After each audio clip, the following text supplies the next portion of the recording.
Welcome to November. Who's in? Who's out? Everything that's happened is simply setting the table for what happens in the final stretch.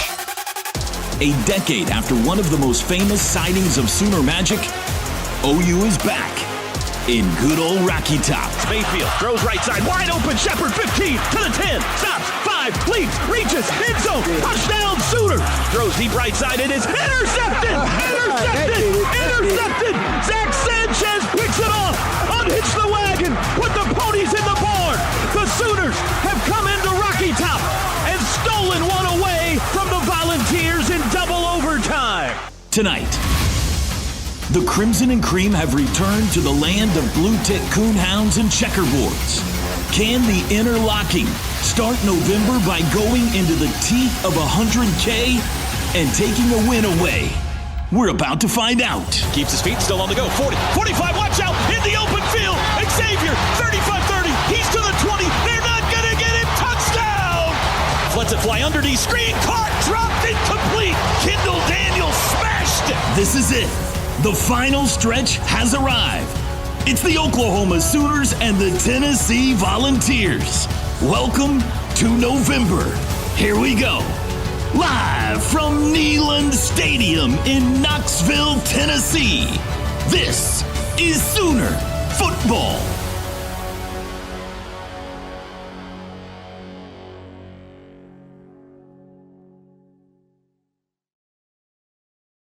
Two and a half sacks and a fumble return touchdown.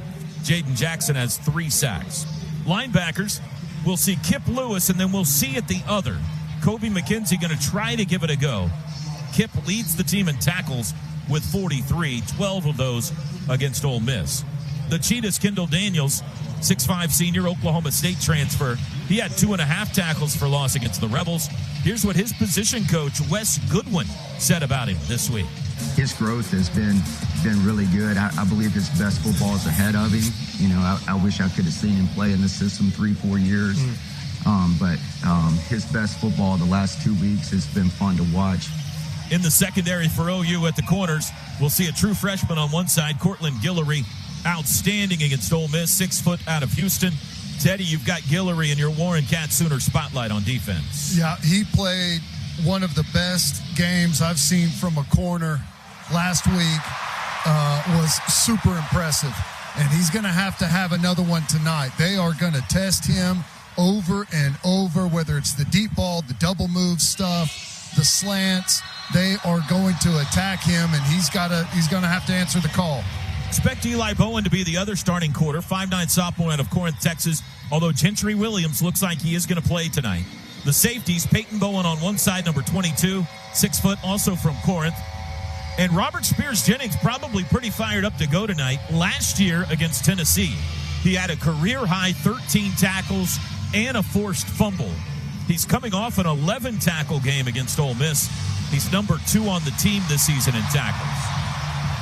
Defense for Tennessee's been a mixed bag. They lead the nation in defensive touchdowns with 5.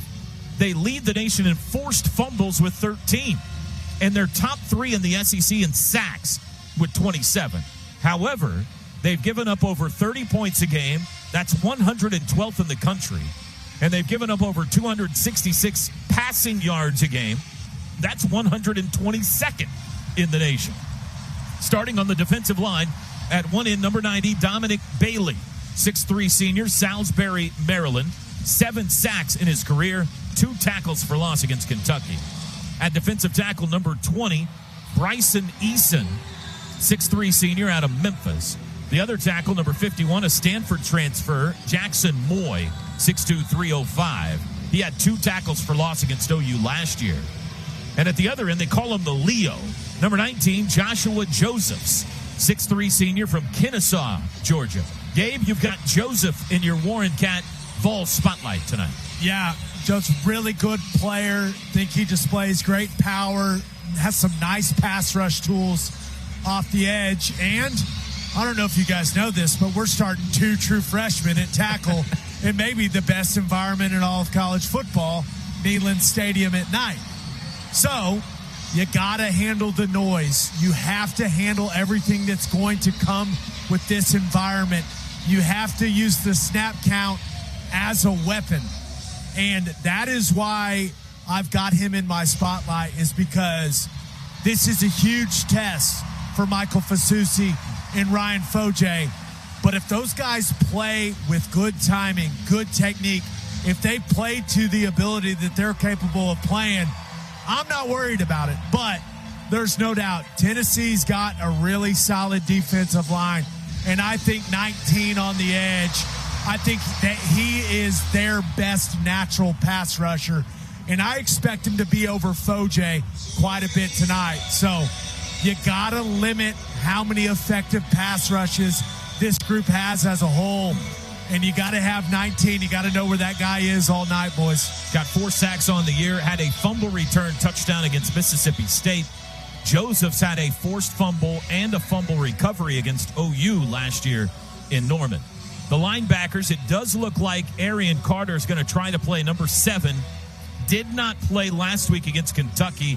He is their leading tackler on the year, 6'1 junior from Smyrna, Tennessee. In the middle, 22, Jeremiah Thielander, 6'2 junior from Gainesville, Georgia. He's their third leading tackler. And number 13, Edwin Spillman, 6'1 redshirt freshman from Nashville, made his first career start last week. At the corners, number 8, Colton Hood. He scored 2 touchdowns defensively this year. Had a pick 6 against Mississippi State and a fumble return touchdown against Syracuse. 6-foot sophomore to transfer from Auburn and then Colorado. At the other corner, number 4, Ty Redmond, 6'2 freshman from Alpharetta, Georgia. True freshman. The safeties, number 2, Andre Turrentine, 5'11 senior, Ohio State transfer. He's got 1 interception. Number 15, Idris Farouk. This is Jalil's cousin, 6-foot sophomore from Columbia, Maryland. He had a pick 6 against Kentucky last week. And the Nichols, number 6, Jalen McMurray. It'll either be him or Boo Carter. They both play. Starting lineups presented by Simple Modern, the official drinkware partner of OU Athletics. Simple Modern, good everywhere. And tonight's spotlights were presented by Warren Cat, a proud sponsor of Sooner Athletics. Contact us today for new, used, and rental machines and power equipment. Search Warren Cat. Sooner football brought to you by Phillips 66. Enter for a chance to win a VIP game day experience for the November 29th OU LSU game when you buy 8 or more gallons with the Fuel Forward app. Phillips 66 and Conoco are proud sponsors of OU football. And how would you like to be able to listen to us while synced up to your TV in the comfort of your own home? Thousands will do it around the world tonight. You can too. Go to syncmygame.com to find out how. 13 minutes now to kick off here in Knoxville. We'll take our final pregame timeout. The coin flip and the start of this one coming up next. It's a huge one tonight in prime time. Here we go.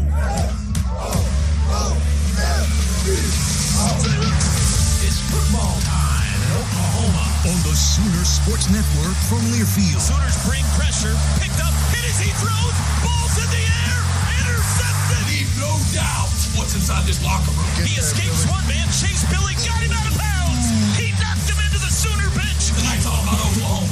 Okay, who we are and what we do. Trying to get to the corner. 5-3-2-1, leaps, dives, spins, touchdown. Today's Scene Setter is brought to you by Mercy. At Mercy, your life is our life's work. And you can unhitch the wagon. Put the ponies in the barn. Win. 1, 2, 3. Kickoff is just moments away. Now with a call of the game, here's the voice of the Sooners, Toby Rowland. This has been the OU Health Countdown to Kickoff, presented by OU Health. Never done, never outdone. And our Scene Center tonight, as always, presented by Mercy. At Mercy, your life is our life's work. Toby Rowland, Teddy Lehman, Chris Plain, Dave Eichert back with you. And 102,000 others here at Neyland Stadium tonight as we get set for what many have called a college football playoff elimination game. We'll see whether that's true or not in a little over a month. But it is a big one. There is no arguing that. Lights have been turned out here at Neyland Stadium. And night mode has been activated. Dark mode has been activated. The arrival of the team's not too far away. Let's check in back downstairs with our guy on the sidelines, Chris Blake. I will say they do something here that I've never seen before in my life. They have a spotlight, several spotlights that constantly shine a spotlight on the crowd throughout the pregame show. They went through their dark mode festivities. They had Johnny Knoxville out on the tee saying, "Welcome to Rocky Top. I'm Johnny Knoxville." It has been an absolute show, and we're getting ready for the coin toss, and we want your youngster to be a part of the coin toss. Orthodontics exclusively is proud to sponsor the junior captain of the game. The junior captain is the ultimate fan experience for children grades 3 through 6. Visit either location in Norman or South OKC for your free consultation. Now, as the Sooner captains make their way out towards the sideline, Toby, Jason Autry is our referee. Jason Autry has a YouTube documentary that's been made after him called The Worst Ref in SEC History. Ouch. So we'll be keeping an eye on this crew. He was also part of a crew that was suspended in 2020 for a weekend after a botched call in the Auburn-Arkansas game, but it's an entirely new crew around him. We'll see if this officiating group is ready for prime time. That's not what you want, Ted. No, it's not. And, maybe it's the documentary, but it seems like there's a competition for that mantle these days. The marching band, each member of the marching band has a light, I guess, on their hat. You guys might be able to tell where the light is located. But they are marching the tee down the field. The two teams will enter this playing field from two opposite ends. Sooners from the south, Tennessee from the north. And the fall marching band will form a tee here in a minute for the team to run through when they take to the field. You forgot to mention that after Johnny Knoxville said, "Welcome to Rocky Top," Chris, he punched himself in the face and knocked himself out. I was wondering if a player was going to come out of nowhere and tackle him and smash him, but we didn't see that. I will say one cool note is the Sooner captains are getting some final words here from Todd Bates. It's Grayson Holton, Dominic Williams, R. Mason Thomas, John Mateer, and Robert Spears-Jennings. But, you've got a guy in Troy Everett who's out for the season. We haven't seen him on the sidelines much since his injury, but he is here tonight, and he is lined up with the captains. Kip Lewis as well, too, getting ready to go to midfield for the coin toss. Pretty cool to see one of the captains who's been battling this injury here tonight, in not just spirit, but in person. Well, we can see the balls on the TV. They're antsy to take to the field. They got to wait for the band to get into formation for them. This is quite a build-up, Ted. You got to give them credit. The pregame festivities here are pretty cool. It's been going for 30 minutes, too. Light show, fireworks. And here they come, splitting the tee. Really cool stuff. Led by Smokey.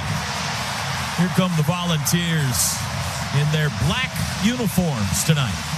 Only the 7th time ever they've worn the black unis. They are 5-1 in these. They've got orange numerals, orange stripes down the side, orange T on the side of those helmets. They'll be on the near sideline. And here come the Sooners. The captains are exchanging pleasantries. The next voice you hear will be that of our referee, Jason Autry. Team Oklahoma, you're the visiting team. I'm Jason Autry, your referee. Jason Yates, your umpire. Oklahoma, you'll call it. This is heads. That's heads. This is tails. The pennants are tails. Call it before I flip it. Tails. John Mateer calls tails. They double check because it's so loud. The coin? It is tails. You won the toss. Defer. You're going to defer. So the Sooners win the toss. They'll defer until the second half. And I don't know how many straight-up coin tosses we've actually won. Oklahoma has won the toss and elected to defer their option in the second. That is the first time you've done the coin toss in a spotlight, Chris. That was pretty cool. They knew Plank was going to be here. Tennessee gets the ball first. Time for final thoughts before kickoff. Ted, we start with you. Well, let's get it going on defense. Tennessee loves to play from in front. They want to get a big lead, build on it, run the football, control time of possession. We got to shut that formula down. And it would be really nice if tonight was the night that we started to uncork the turnover jar and hopefully force a couple, help our offense out a little bit. But they're going to have something for us early. Hype always through his first 15, 20 plays is going to scheme some things up and try and take advantage of what you do. We need to limit that right out of the gate. Plank and Gabe, final thought before kickoff. Strength on strength. Gabe, fast starts, as Teddy mentioned, for that Tennessee offense, outscoring opponents 121-38. The Sooners have been among the stingiest defenses, not just in the first quarter, but the entire game. Strength on strength. This is going to be a fun one, Gabe. What are you looking forward to? I'm looking forward to all of it, boys. This is going to be a fun one. Now, it would be awfully nice if we could get off to a fast start. That looks like this defense going out there and getting this Tennessee offense off the field quickly, setting us up with good field position. The last thing we want to do is give them some explosive plays on Tennessee's way to going and scoring a touchdown on the opening drive. So this defense has been the strength of this team all season long. It is undoubtedly one of the best units in the country. This is a game where they got to play really, really well. And that starts right here on this first possession. Can they do it again? Can the Crimson and Cream go into the teeth of Rocky Top, stare down 100K in dark mode, and grab what would be an enormous road win in the SEC? We're about to find out. Oklahoma and Tennessee in prime time. Here we go. Sooners in white, Tennessee in black. Oklahoma will kick it off left to right. That's north to south. Tate Sandell points to his right, points to his left. Peyton Lewis deep to receive, toe to leather, and we are underway on a Saturday night. Lewis up to the 5-yard line, calls fair catch. And the balls will start on the 25. That means Joey Aguilar onto the field for the first time, the Tennessee quarterback, the senior from Antioch, California, came here most recently from UCLA. And as we told you throughout the pregame, these guys like to start fast. They've scored a nation's leading 122 points in the first quarter this season. Sorry, Toby. It wouldn't surprise me if Hype tried to set the tone and take a deep shot right out of the gate. It is Owen Heineke, not Kobe McKenzie at linebacker. Aguilar in the shotgun, tight end in motion, back to pass. Aguilar looks left, pulls it down, dropped the football, it's loose on the ground, and Aguilar got back on top of it. It looked like Teddy, as he pulled it back to tuck it, he dropped it. And it's a loss back to the 17. Really on the field is a fumble recovered by the offense. Second down. Well, that was almost a disaster for Tennessee and glorious for Oklahoma, an 8-yard loss. Yeah, and that's big, starting them off way behind the chains there. And whatever they wanted to do early, they may be out of that game plan. Tennessee goes tempo. Handoff Bishop, bounces right, met at the 19-yard line, stacked up shy of the 20. Tackled by Robert Spears Jennings. He had a career-high 13 against these guys last year. And here comes 3rd and 15 right out of the gates. Yeah, and just like that, you're exactly where you want them, way behind the chains. Venables has the entire playbook here. He can come after him. He can play big coverage. Looks like right now we're starting off with some deep safety. Actually, no, we're starting off in 0, it looks like. Sooners look like they're bringing pressure. 3rd and 15, back to pass. Aguilar under pressure, hit as he throws, and it's incomplete. Robert Spears Jennings hit him, and here's a late flag after the play in the secondary. No way. It's a pass interference on Oklahoma. Pass interference. Defense number 4. Ball be placed at the spot of the foul before an automatic first down. That's Cortland Guillory. I don't know where that was. That ball was airmailed. He was under pressure from Robert Spears Jennings right up the middle.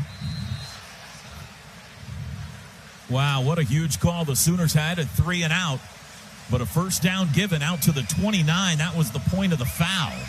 We have not seen a good replay. Back to pass Aguilar on the play action. Sets up, lets it fly far side. Come back, knocked in the air by Guillory. Batted around and incomplete. He almost picked it off. Boy, it looked like they were trying to get Brazel on a deep ball there. And I think that's who that was anyways on that side. And he ran a comeback. Guillory was right in step with him and challenged that ball right there at the point of contact. That was excellent. Even off the incomplete pass, Tennessee over it quickly. 2nd and 10. Aguilar to throw again. Sooners bring a blitz. Across the middle. Deep dig caught this time by Brazel. Out across the 45. Tackled at the 46. He's their guy right there running that deep dig, and he's a huge target over the middle, but good pressure on Aguilar there, and he'll step. Called their first time out of the half. He'll step into pressure and deliver a football. He is not scared to take a hit as he lets the ball go. Please reset the game clock to 13 minutes. What do you think this is about, seconds. Ted? We're going to keep it here. This is an abnormally early timeout for the Oklahoma defense. Well, Venables is coming right out to talk to the officials. I don't know. Go ahead, I wonder if he's talking about the pass interference, because from my vantage point, it looked like Brazel ran right into Guillory and almost like grabbed him, guys. I wonder if he's trying to get some clarification on that, but abnormal to see BV use a timeout during the middle of the game flow like this. I didn't see him really communicating with the players at all, Ted. It was more of a conversation with the officials, right? Yeah, and I don't know. I never got to see a good view of what they called on the pass interference, so I have no idea. They didn't replay it in the stadium for a reason, I'm guessing. So the timeout's over. From the 46-yard line in the shotgun, opening drive of the game, Aguilar throws into the flat, caught out near the 50-yard line, down the sideline, stays in bounds, cuts inside Matthews on the run inside the 30, tackled by Kip Lewis inside the 20. He tight-roped the sidelines, and Tennessee is in the red zone down to the 17. Good effort play there by Kip Lewis, chasing it down. We had it pinned in on the sideline, and somehow he got outside of us without us forcing him out of bounds. Handoff, running left, cutting it up, caught from behind. Great tackle. Taylor Wine, pursuit from behind on Bishop. A game of no gain. It'll be 2nd and 10. Good job there by Taylor Wine, and he looked angry on that one, chasing it down from the backside. Going to have to continue to do really good against the run. It's a 37-yard catch and run by Matthews. 2nd and 10 from the 17. Just over 2 minutes into this one. Aguilar the snap, fakes the handoff. Back to pass, immediately under pressure. Flag down, throws. Kitzelman's got it. He's going to score a touchdown. Let's see what the flag's about. Flag was thrown on the snap, so it's either offsides or illegal formation. It was from the side. So Tennessee, it's going to be illegal formation, guys. Illegal formation, offense. Number 14 did not have his shoulders parallel with line of scrimmage, therefore he's not a lineman. 5-yard penalty, repeat 2nd down. I haven't heard that explanation before. Braylon Staley, the wide receiver, did not have his shoulders parallel to the line of scrimmage. He was turned looking at the signal when they snapped the ball. Well, they tried that little hide route. Ole Miss scored a touchdown on us last weekend, and very similar play right there. 2nd and 15. It got called back. From the 22. After a huddle up, Aguilar now with Bishop on his left.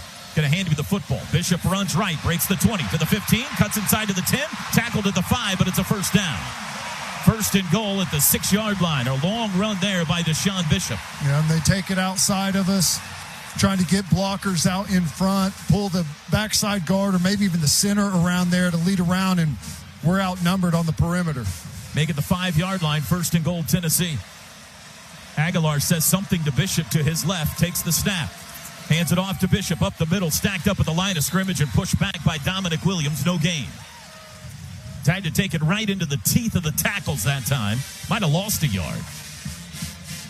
I know we've given up a couple of big plays here on this drive. The one down the sideline, the big deep, dig route early to Brazel, but if you can get out of here with a field goal, that would be a massive win early. Jack Van Dorselaer checks in, another tight end for them. Tennessee huddles up here before 2nd and goal at the 6. 11:31 to go, 1st quarter. Opening drive of the game. Huge penalty kept this drive alive on the opening series for the Vols, trying to cash it in. Aguilar, fake handoff, throws end zone, caught, touchdown. Back line of the end zone, Braylon Staley. And for the first time this season, Oklahoma gives up a touchdown on the opening possession for the defense. Well, that was a great catch there, and great first drive by Tennessee. You know, we'll have to go back and look at that pass interference call later, but that play got us on our heels, and we were never able to recover. They hit the deep dig to Brazel. They got the bubble down the sideline for a big chunk when we had an opportunity to push him out. 19th touchdown pass for Aguilar. 4th catch for Staley for a touchdown reception. And the extra point is good. So perhaps a bit controversial, but it's a 75-yard touchdown drive nonetheless. And the Volunteers strike first under the lights. Before we go to break, let's pause quickly. 10 seconds for station ID. This is Sooner Football from Learfield. Sooner Football brought to you by One Oklahoma, powered by Sooner Sports Properties, fan-fueled, athlete-focused. Josh Turbyville is the kickoff specialist for Tennessee. Isaiah Satania deep to receive. There's the boot, headed towards Satania. It's a good one. Satania backs up into the end zone for a touchback. And the Sooners going left to right will start at the 25. Well, got to answer here, Ted. No doubt. Yep, you saw that they're able to score in a hurry, and defense is going to be reeling a little bit. And just like you pointed out, the fast start for Tennessee, that's common for them. We got to be able to answer. Their defense has had problems both stopping the run and the pass there in the secondary. So we got to be smart, efficient, try and answer. It is Xavier Robinson getting the start at running back. Burt, Satania, Gibson, and Kanik, the pass catchers. Robinson tight to the right hip, now moves to the left side of John Mateer in a shotgun. First snap of the game, handoff Robinson, bounces left, turns it upfield, across the 25, pushing to the 27. A first down run of 2. It's a little inside play there, not a lot of movement up front, which you would expect. That defensive line for Tennessee is going to be amped up early, coming off the football. Now whistles before Clock the next issue, snap. maybe? The back judge has sprinted to the white hat, and we're having a discussion about something. Game clock operator, please set the game clock to 11 minutes, 8 seconds with a 40-second play clock that will start already up for play. 11:08. A little bit of a clock issue. Sooners go empty here. No running back on the field. Only John Mateer in the backfield. You got your Michael Carter as one of the pass catchers. 2nd and 8. Snap. Mateer looks right, throws quickly, caught by Burks across the 30, stood up at the 34, and he's backing his way across the 35. That'll give him the first down. Good fight by Dion, and you can move the chains. And I like that by Mateer. Quick, decisive, gets the ball out. It's on target where Burks can turn upfield and try and make something happen. First down's brought to you by Paycom. Score big with their command-driven AI engine, I Want. Your shortcut to smart work. Sooners not in a tremendous hurry here. They go 4 receivers. Robinson back in at running back from the 35. Mateer, handoff Robinson, veers left, has room up across the 39-yard line, and he's tripped up there. First down, run of 4. Nice little gain there on first down, staying on schedule with the offense. And I don't know how it sounds down there, guys, but it is incredibly loud up here. Communication so far looks good. Yeah, they're doing a good job of communicating, but it wasn't necessarily overbearing in the pregame festivities, but now they keep putting the decibel meter on the big screen, too. They're hitting 119. 2nd and 6 from the 39. 7-0 Tennessee. 9:50 to go first quarter. Mateer asks for the football. He's got it. Fakes the handoff. Looks left, throws left, incomplete. Looking for Giovanni Gibson. And it sailed on him a bit. 3rd down. Well, I don't know if Giovanni Gibson ever saw the ball thrown. Didn't look like he tried to make a play for it. There was some hand fighting there, but maybe the throw, it's hard to this angle. Maybe it was just way out in front of him. Well, first 3rd down of the day. Here's our first 3rd down for what of the day? Got to get to the 45 to keep this opening offensive drive alive. Satania in motion, now goes back left, trips left, 1 right. Tennessee showing pressure, they bring 5. Mateer steps up, scrambling, throws left side, incomplete. Tried to get it to Kanik. Pass was a little low. Mateer was under pressure, and the Sooners are going to have to punt. It looked like Mateer got those happy feet again before he needed to, and started panicking with his eyes a little bit. Trust it and step up. try and make that throw there. He gets his feet off platform before he needs to. Boo Carter deep to receive for Tennessee, standing inside his 10. Grayson Miller, his first punt of the night. The crowd is booing because his name is Boo. Miller trying to pin him deep. There's the snap back and the boot. Spiraling kick toward the near sideline. Carter over to field it. Caught it at the 11. No fair catch down the sideline. Bumped out of bounds just across the 15 by Robert Spears-Jennings. Guys, one quick update. Kobe McKenzie here on the sideline. Doesn't have his helmet. Noticeable limp. Whatever attempt he made to try to go, it just doesn't look like that 11's going to be able to go tonight for the Sooners. 50-yard punt, 5-yard return. Your hope is that as you lean on them throughout the game, those turn into 6, 10. It's kind of the body blows theory, but Teddy mentioned it. We saw John Mateer there. Like, this is a big-time SEC game. The pocket is not going to be perfect. He's got to play with better feet as the pocket is constricting a little bit. Jared Kanik had a bit of a step right there, and if he puts it out in front of him, I think Kanik catches that ball and picks up the first down. But like Ted mentioned, the feet were a little all over the place, and he ends up short hopping it at Kanik's, just right into the ground in front of him. Football directly in front of our broadcast position here. 16-yard line. It's a handoff to Bishop up the middle. Plows his way to the 20. Good first down run out to the 21. That's 5 yards for Deshaun Bishop. Actually, that's Bishop. 2nd and 5. Tennessee quickly over the ball. Double tight ends left. 2 wide receivers right. Going to throw. Aguilar looks left, looks middle. Zings it deep across the middle. Got a man at the 50, and it's broken up. Big hit by Peyton Bowen. Broke up the pass to Braylon Staley. He caught it, and then he separated the football from his hands and his soul from his body. And Braylon Staley is injured, rolling around on the field in pain. What a hit.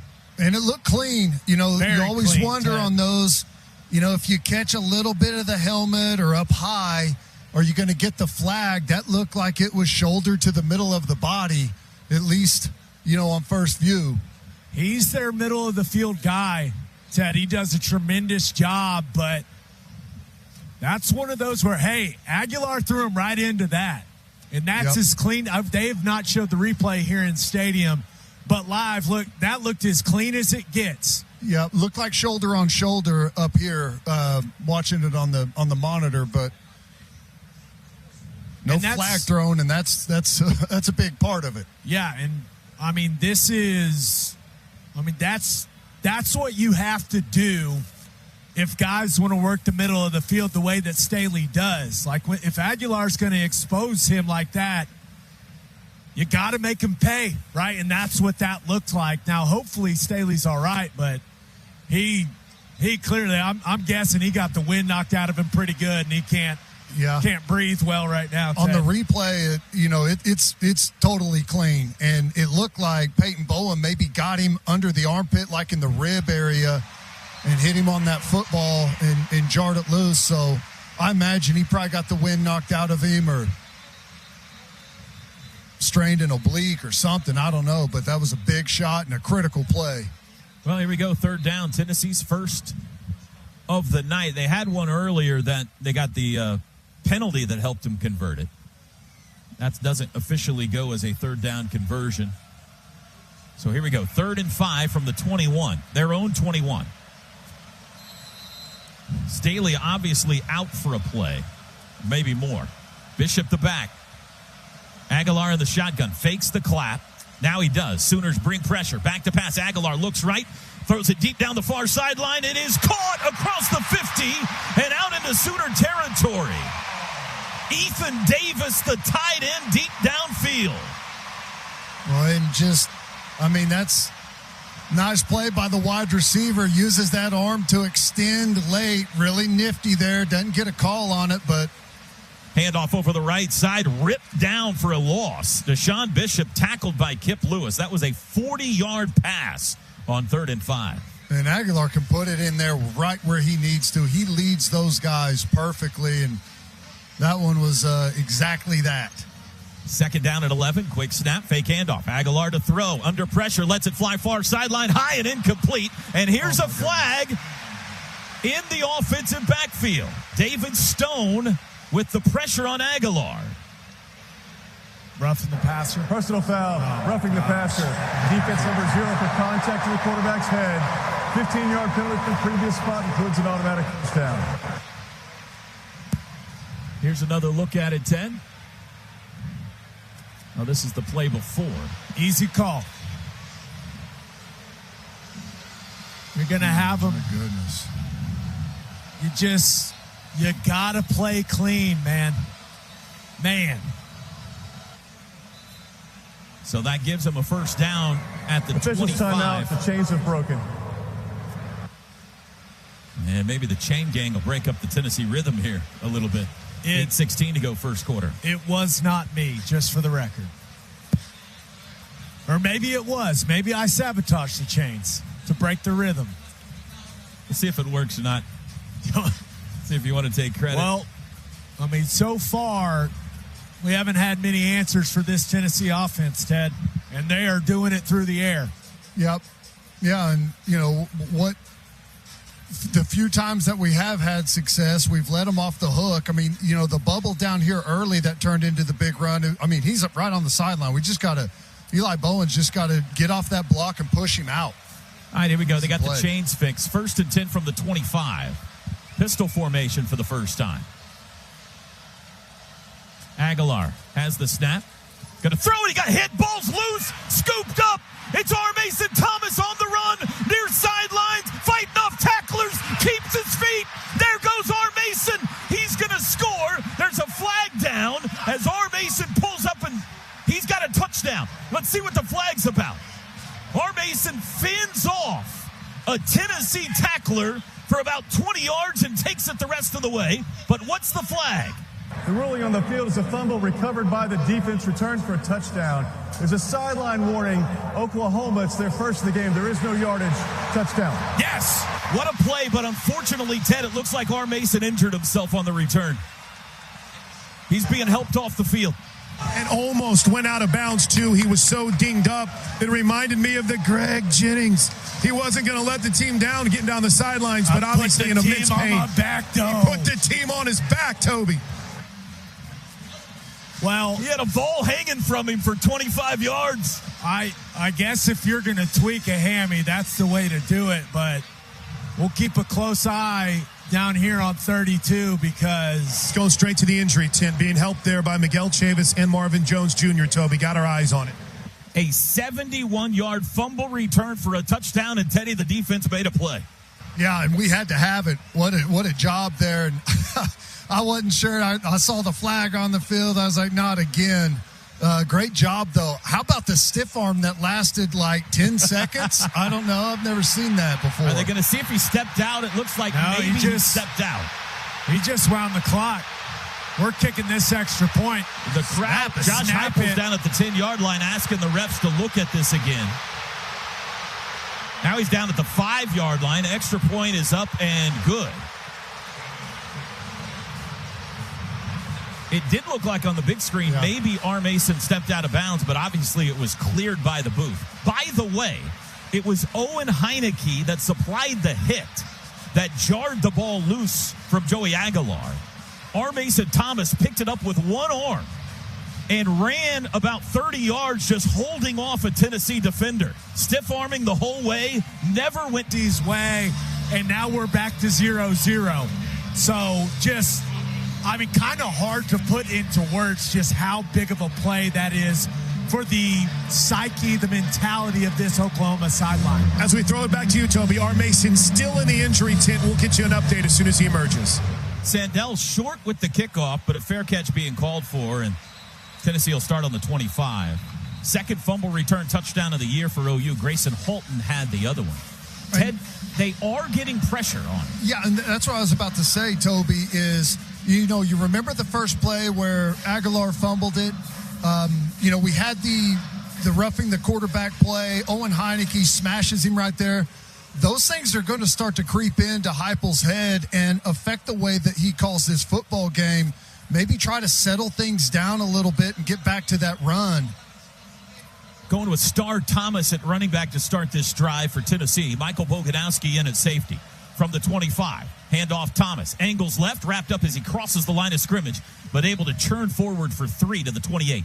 Star Thomas, senior running back, 5'10". He transferred here from Duke. Well, we had a good shot at him right there at the line of scrimmage, and he was able to run through us and pull it forward for a gain. 2nd and 7. 3 wides. Aguilar sends his tight end in motion. Back to pass, under pressure across the middle. Oh, it's caught out at the 30. Spinning free across the first down marker to the 35. Pass was caught by the running back, Star Thomas. And R. Mason out of the injury tent. Motion. Good call, Ted. R. Mason out of the injury tent. Looks to be okay. Kind of walking around, got a little hitch in his giddy up, trying to stretch it out. Aguilar keeps it, runs right side, and slides down after a gain of just 2 to the 39. Boy, he didn't want any piece of the contact that time. He had Bam Bam running at him, and Aguilar said, "I've had enough. 2 yards is enough." 2nd and 8. He's watched tape, Toby. Yeah, that was a business decision. Aguilar fakes the handoff. Back to pass. Has time this time. Now he's going to slide out. Throws late. Caught. Big hit. Heineke. No flag on the apparent hold. Heineke with a big hit on Star Thomas, but it's a first down out to the 49. Heineke came straight off the field after the hit, guys. Looked a little off balance as he ran to the sideline. Going to hand it off. Thomas runs left, tripped up at the 50-yard line by Bam Bam Boganowski. A gain of 1. Really good job by Boganowski. Coming from depth there, presses the line of scrimmage and makes that shoestring tackle there, wraps up the legs, lassos him, gets him down for just a small gain. Omasigo in for Heineke at linebacker. 6:10 to go first quarter. Wild start to this game. We're tied at 7. Ball on the midfield stripe. Aguilar. Straight drop across the middle. Caught at the 40 of OU. Tackled immediately by Boganowski. Staley back in. He's the one that got that catch. It'll be enough for the first down, I think. And now we got an injured Sooner in the offensive backfield. Prior to the ball being spotted, number 56 for Oklahoma was down with Grayson an injury. Holt. Officials timeout. Okay, let's get a little update on R. Mason Thomas. He's talking with Jeffrey Lau, the Sooner Director of Rehabilitation. He's describing what he feels. Looks to be a leg injury, maybe even a hammy, but he's trying. He's over here trying to stretch it out. He doesn't have his helmet. They're kind of talking through it, but we'll see if he can get back. And as of right now, he popped out of that injury tent, Toby. He looked like he was ready to run down to his defensive end huddle, but kind of stopped along the way and started talking to the athletic trainers, and we'll see if he's able to get back in there. But he just got his helmet back, so maybe good news for our Mason. Grayson Halton flat on his back. Now going to be helped to his feet. University of Oklahoma and Sooner Sports Properties would like to thank our concession partners: Anheuser-Busch, Fletcher's Original Corny Dogs, Coca-Cola, Frito-Lay, The Baked Bear, Taco Mayo, Wonderfolk, and Boomerang Diner. I will add one other note on R. Mason. He seems frustrated. He's got his helmet. He's standing just behind the front line, the sidelines, but he seems to be frustrated right now, and we'll see if he can't try to get back in this game. But I would say it's not looking promising from this perspective, T-Row. Because of the fumble return touchdown, which was great, time of possession heavily in favor of Tennessee here in the first quarter. This is their 3rd possession to OU's 1. How is there possibly still 5:52 in the first quarter? PJ Adebawore and Danny Okoye in here on 1st and 10 from the 41-yard line in Sooner territory. Tight end left, 3 wide outs. Man in motion right to left, Staley. Aguilar's got it. Fake handoff. Back to pass. Has a pocket. Across the middle. Got a man wide open. Kitselman, the tight end. Down the far sideline to the 25 and ushered out of bounds by Omasigo at the 22. 19-yard gain. That's twice that tight end has come back against the grain, and we don't have anyone on the backside. The other one got called back. That one not. Handoff. Ooh. Thomas crushed in the backfield. Smashed. Owen Heineke again. 2-yard loss. Owen Heineke and Boganowski on that one. I'm sure that one did not feel good. 2nd and 12. Total yards right now are 162 to 14. But the scoreboard says 7-7. Aguilar Back to pass, under pressure, wrapped up, and he's thrown down for a sack. The Coyote got him. Oh. Guys, right tackle, the star freshman David Sanders got rolled up. One of his knees, and he's down, guys. He just tried to stand and went down. It did not. I watched the entire thing presented as injured prior to the ball being spotted. Officials timeout. It did not look good, boys. One of 3 true freshman offensive tackles starting in this game between the two teams. Sooners, of course, Fasusi and Foje. David Sanders, a 5-star true freshman for them, and he is being tended to right now with 4:33 to go first quarter. John Mateer and the offense trying to stay warm over there. They have not got to play much football yet tonight.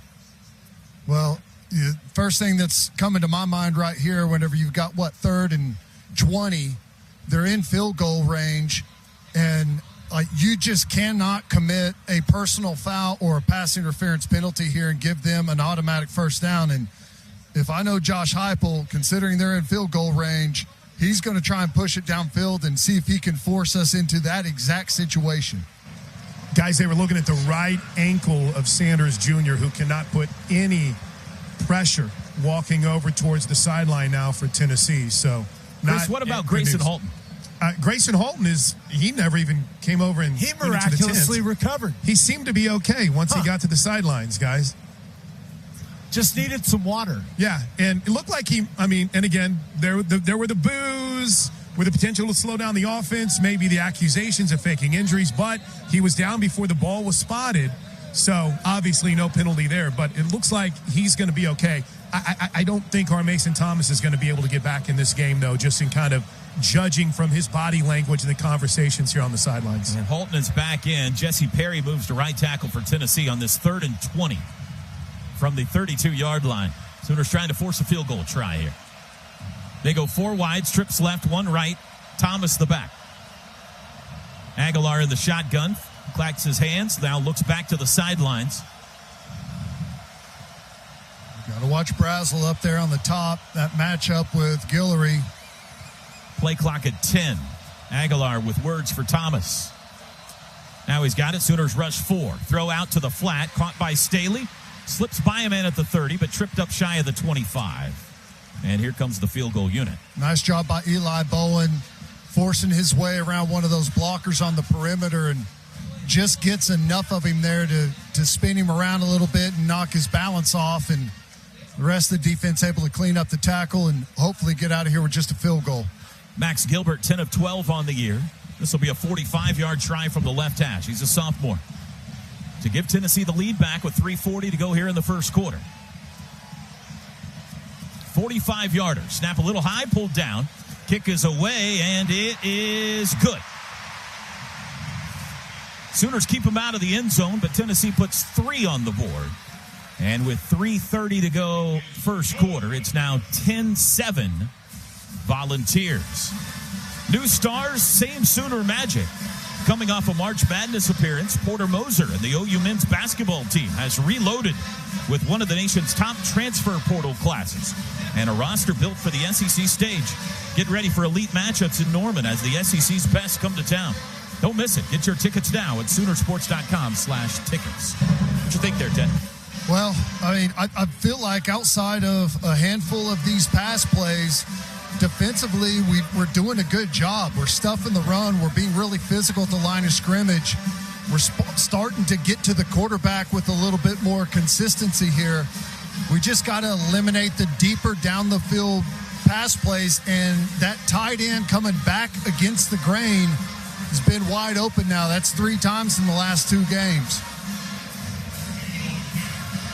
Teddy, as soon as Danny Okoye came over to the sidelines, a big hug from Miguel Chavis. He is going to be so key the rest of this game if our Mason Thomas can't go. The kickoff headed towards Satania will be another touchback.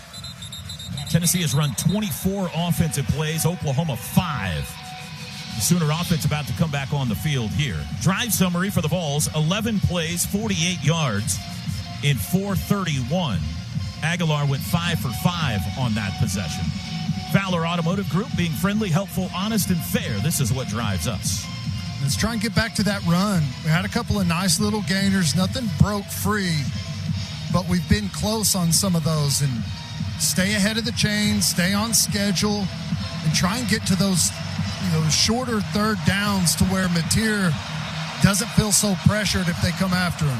10-7 Vols. Robinson the back, 3 wides. Kanik the tight end from the 25. Kanik in motion, right to left. Mateer's got it. Looks left, throws left, caught at the 30, backing his way to the 31. Giovanni Gibson on first down, a gain of 6. I like that by Mateer. Again, getting that ball out quick, on time, on target. They go empty on 2nd and 4. Mateer, quick snap, looks right, he'll run it himself. Big hole, 35, first down, stiff arm, and dives forward. Out to the 38, 39-yard line. And we got a volunteer slow to his feet, but he's up. 7-yard run. Really good job by Mateer. Just a quarterback draw play there, and he sells it really well. He holds that pose back there in the pocket, lets that rush get upfield, and then comes downhill whenever he sees that gap open up. 2:49 to go first quarter. 10-7 Tennessee from their own 38. Deion Burks in motion behind the quarterback. Mateer's got it, fakes the handoff, fakes the flat pass, sets up for a deep shot, now pulls it down. He'll try to run, cuts it up, spins his way to the 40. Got a couple out of an aborted play there. It'll be 2nd and 8. Well, he had Giovanni Gibson running a post in the middle of the field on that little pump route and go. And, is he covered? Yeah. Can Mateer throw it up and see if he can make a play there? Probably.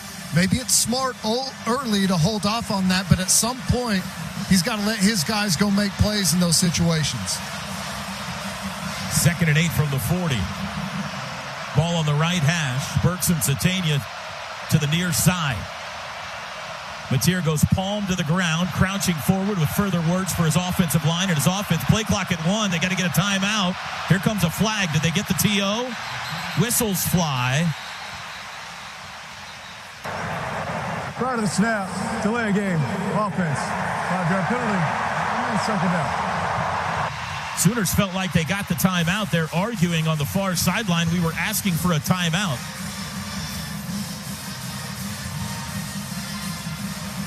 But it was not granted to them.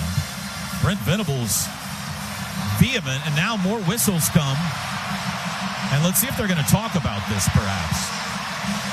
Well, I guess after a long conversation and self-reflection, they decided, well, yeah, maybe they did call the timeout in time. They gave it to Ole Miss on at least 2 occasions last week, too. We talked about the grace they usually give around that. Now they're huddling, guys. Brent Venables adamant he got the timeout.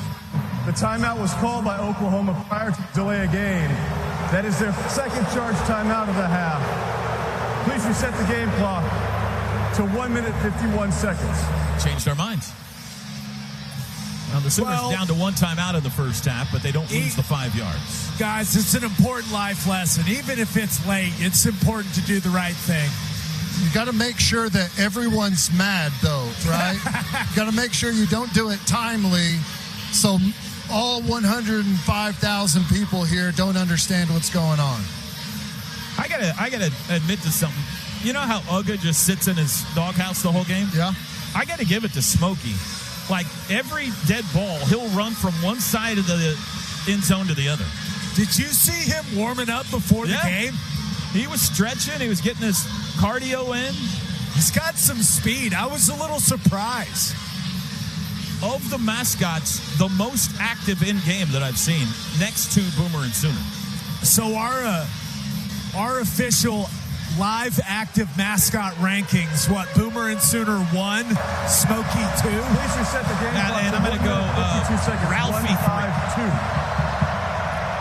Here we go, 2nd and 8. Although we haven't seen Ralphie in a lot of years, so that's not fun. Thank you. Sooners down to 1 timeout. Helms in the game at tight end. In motion, Satania circles behind Mateer. Handoff Robinson, left side across the 40, barrels his way out to the 45. He got 5. It'll be 3rd and 3. Really good job there. I like the jet motion there to attack him horizontally. We get behind the puller there and some good blocking there. Wash the defensive line down, isolate the edge, let Xavier Robinson go to work. Sooners got 6 wide receivers on the field. Now Satania's going to run off. They didn't huddle up, so it's not a penalty. 5 wide on 3rd and 3. In motion, Helms. Snap, Mateer. Looks right, batted in the air, and incomplete. Was looking for the short pass, and it got deflected by Edwin Spillman on 3rd and 3, and the Sooners are going to have to kick it. Man, I don't know. Mateer hesitated there like he was maybe going to run it on a quarterback draw play or a little quarterback power, and then hesitated, then went back outside with the football there. Not sure if that was designed or just indecision by Mateer. Boo Carter deep inside its 10 again. 1:08 to go first quarter, a long first quarter. Tennessee leads 10-7. Sooners running a guy onto the field late. Peyton Bowen. Now there's another guy on the field. Snap, Grayson Miller, and a whistle. And Oklahoma might have just taken their final timeout. Let's see. Well, we had 12 on. I mean, Elijah Thomas ran on the field late as well. False start, kicking team. The 11th player came on, was not set prior to the snap. That's a 5-yard penalty. Remains 4th down. Maybe a spot. We'll see what happens here where it doesn't hurt him that bad. We'll see. 1:08. Grayson Miller a little more room to work now. It does lose them 5 yards, though, and if they were thinking about a fake, they're probably not anymore. Ball spotted on the 40. What else could happen in this quarter? Well, don't say that before we punt this. There's somehow still 1:08 left in it, so who knows? Snap back. Miller drops it, picks it up, got it off. High, short, headed near the near sidelines, cut sideways to the 20, and touched it there. That's what else could happen. Yeah, there you go. Perfect snap into the hands of Grayson Miller. He dropped it, picked it up, and got a 40-yard punt off to the 20. Fortunately for us, they did not have a pressure coming after us on that one and end up not mattering a whole lot. Could have got a better hit there and pinned him a little bit deeper, but we dodged potential disaster. And it came kind of close to hitting the Tennessee guy who was unaware. Really close. That would have been nice. Peyton Lewis in the game at running back. This is the 3rd running back they've used from the 20. Vols' 4th possession.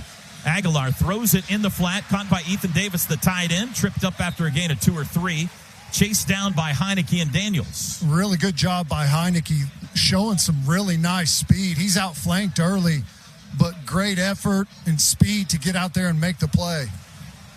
Rolling right, running it himself, Aguilar, and he dives forward out shy of the 30. Got it to the 29, so a 7-yard run will bring up 3rd and 1. Aguilar on the keeper. And we got guys over there. Robert Spears-Jennings gets frozen like 8 yards deep instead of coming up and pressing that and attacking.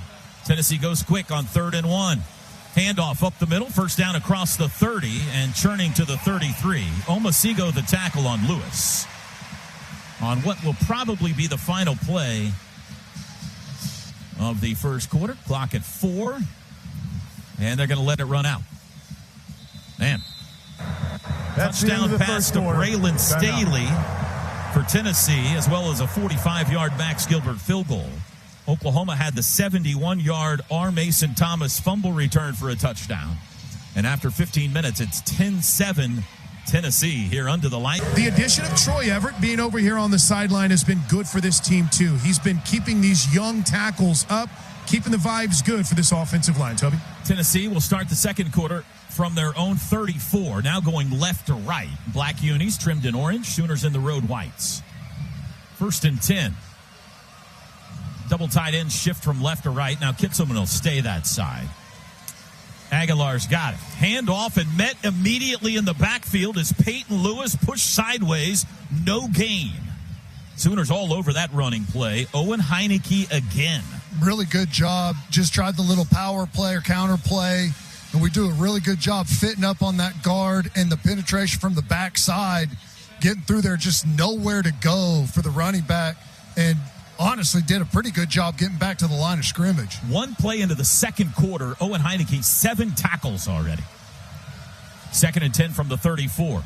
3 backs in the backfield. It is a play action, throw right side, caught immediately, tackled immediately. Brazel's got it. Guillory the tackle at the 43. It's a gain of 9. And that's the RPO game there. They got a run called up front and just throw that little spear route on the outside. 3rd and 1. High snap, pulled down, up the middle, crashing his way across the 45 for the first down. Goes Lewis. RSJ the tackle, but not until he got to the 47. Boy, he got the first, but what a physical tackle there by Robert Spears-Jennings. Just a big collision up there near the line of scrimmage. 13:48 to go till half. Sooners have not forced Tennessee to punt yet.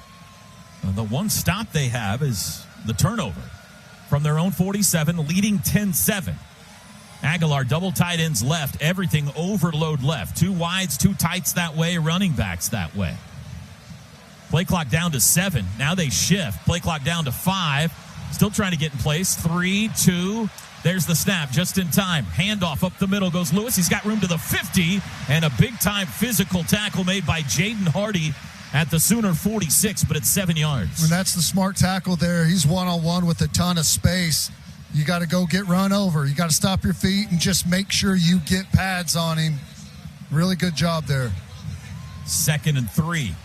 Snap, play action. Aguilar looks across the middle, lets it fly, got a man. 35, that's Matthews to the 25 and tripped up shy of the 20. Mike Matthews on a crossing pattern has Tennessee in business again. And that's that pull protection. They pull a guard. It looks like that power counter play. Backers step up to defend the run, and they hit the void in behind them. Tennessee 1st and 10 at the Sooner 22. Can they force another field goal try here? Aguilar, handoff Lewis, met in the backfield, grabbed around the ankles by RSJ. He was able to get forward, though, for a yard to the 21. Yeah, and he came up late to the line of scrimmage and came off the edge there and made a nice play. Tackled him, grabbed the legs. Nice, sure tackle there. Tennessee subs a wideout, so the Sooners sub half their defense to get a breather here. Looked like the entire front 7 almost. They've played a lot of ball so far in this football game. It'll be 2nd and 9 from the 21 for the Vols, right in front of our broadcast position. Aguilar fakes the clap. Now he does. To hand off again up the middle. Lewis met at the 20, wrapped up by Peyton Bowen at the 19. He got 2, but here comes 3rd and 7. Yeah, and this is an interesting decision here by Hyde. I mean, sure field goal position. They've got the lead 10-7 here early. Are you going to get a pass play here, try to convert, or are they going to run it, try and set themselves up for a 4th down conversion? This has been a run-heavy possession so far for Tennessee. From the 21, they got to get it to the 12, or from the 19, they got to get it to the 12 for a first. Sooners showing pressure. Aguilar has it. They bring 5, lobs it for the end zone, near side, incomplete. Looking for Brazel, who tried to make the spectacular OBJ one-handed catch. But Cortland Guillory in defense, and they force a field goal try. Really good position there by Guillory, running step for step with him, gets chest to chest right there as the ball's coming down, doesn't interfere, but they're enough to affect the catch. Good job. This will be 37 yards from the right hash this time for Gilbert, with 11:19 to go till half. So the Sooner defense bends but doesn't break yet again. Doing pretty good against the running game. It's that pass attack that's got us on our heels a little bit. Kick is away by Gilbert. He pulled it a tad, but it's no good. He pulled it too much. He yanked it wide left, and he missed it.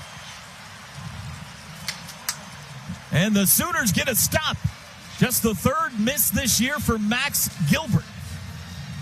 And with 11:14 to go till halftime, our score stays. Tennessee 10 and Oklahoma 7. Timeout on the field. Tonight's first half brought to you by One Oklahoma, powered by Sooner Sports Properties. Wait here, maintain possession, and put a drive together. Let that defense catch a breather and start putting some wear and tear on Tennessee's D-line. From the 20 right in front of us, right to left, Mateer, handoff Robinson up the middle, met at the line of scrimmage, turns the legs forwards for 2. Xavier Robinson's been the only back we've seen so far for Oklahoma. 2nd and 8 upcoming. I mean, that's what you like about him. That play looks like it's dead for a loss or no gain, and he's able to at least fall forward for a couple yards. They go empty with Robinson, one of the wideouts here on 2nd and 8. Seeing a lot of empty so far early here for the Sooners. Mateer in the gun. Surveys the ball defense, now sends Xavier in motion. He circles behind Mateer out to the right. Mateer fakes him the throw, steps up in the pocket, wants to run, got away. 25, 30, Mateer 35, 40, dives forward out near the 45. John Mateer right up the gut of the Volunteer defense. Well, I like that. Again, you have empty. Xavier Robinson comes in motion, but he doesn't stop in the backfield, continues across formation. We just spread him out and leaves a big void in the middle of the field. Sooners go tempo. Mateer back to pass. Throws across the middle. Incomplete. Nearly picked. Off the hands of Robinson. Then off the hands of the defender as well. It was Jaden Perlotti. Got a break there at 2nd and 10. Yeah, Mateer's got to settle himself down a little bit there in the pocket and deliver a catchable ball. That was a rocket that was off to the side. 2 for 6 so far passing for Mateer. It was a 22-yard run that took it out to the 44. 2nd and 10 from there. Robinson behind Helms, right side, Mechanic. Mateer throws left side. Caught just shy of midfield by Gibson and pushed back. Yep. And here comes a flag late. He was driven into the Tennessee bench by Perlotti. And that's going to be a 3-15. It's an easy call. He's in the grass. They're out of bounds. Whistles are blowing. And then you get the late shot there on the wide. That's the play. Personal foul. Late hit out of bounds. Defense number 27. 15-yard penalty includes an automatic first down. Second penalty on Tennessee. The Sooners have been whistled for 3. That'll take the ball into Volunteer territory. First time the offense has done that today. And they'll spot it at the 38. First down's brought to you by Paycom. Score big with their command-driven AI engine, I1. Your shortcut to smart work. 10-7 Tennessee. 10 minutes to go till half. From the Volunteer 38. Satania and Gibson left. Burks right. Now Satania in motion. Inside handoff Robinson. Didn't go anywhere on that one. Got pushed back for no gain. Haven't got the ball to Isaiah Satania yet, Ted. No, and you imagine that we're building towards that, whether it's one of those pump and goes or something there quick at the line of scrimmage. He's got to start being a factor in this football game. 2nd and 10 after the no-gain run by Robinson. Same personnel package. Taking their time a bit here now, though. Mateer looks back at the sideline. Sooners on the far sideline. Now he takes the snap. Looks left. Rolls right. Flag down. Mateer directing traffic. Throws short. Comeback catch made by Burks. And he steps out of bounds. What's the flag about? I think we're going to get the same penalty they got where we're looking at the sideline.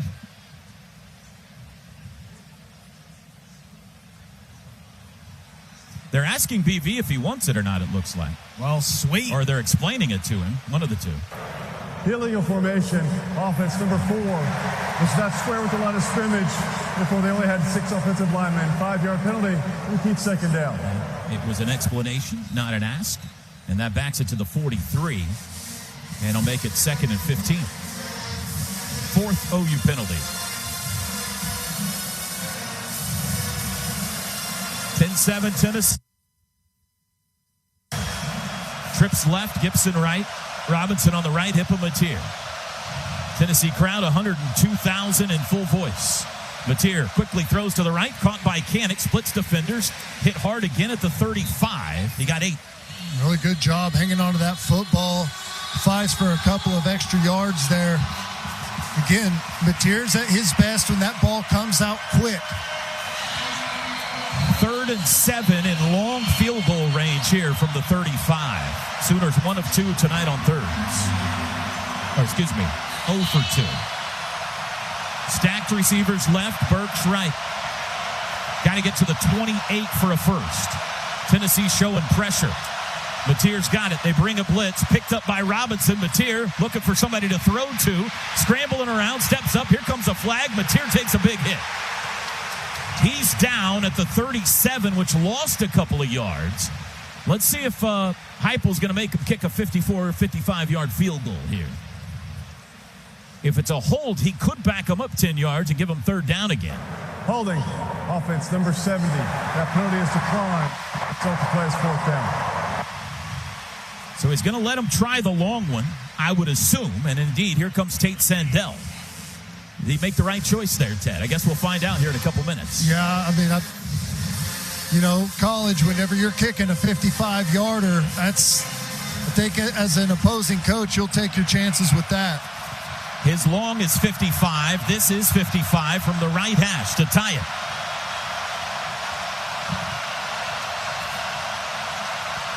Tennessee jumped, but they got back on side. Snap back, hold down, kick is away, driving. Does it have enough? It is good.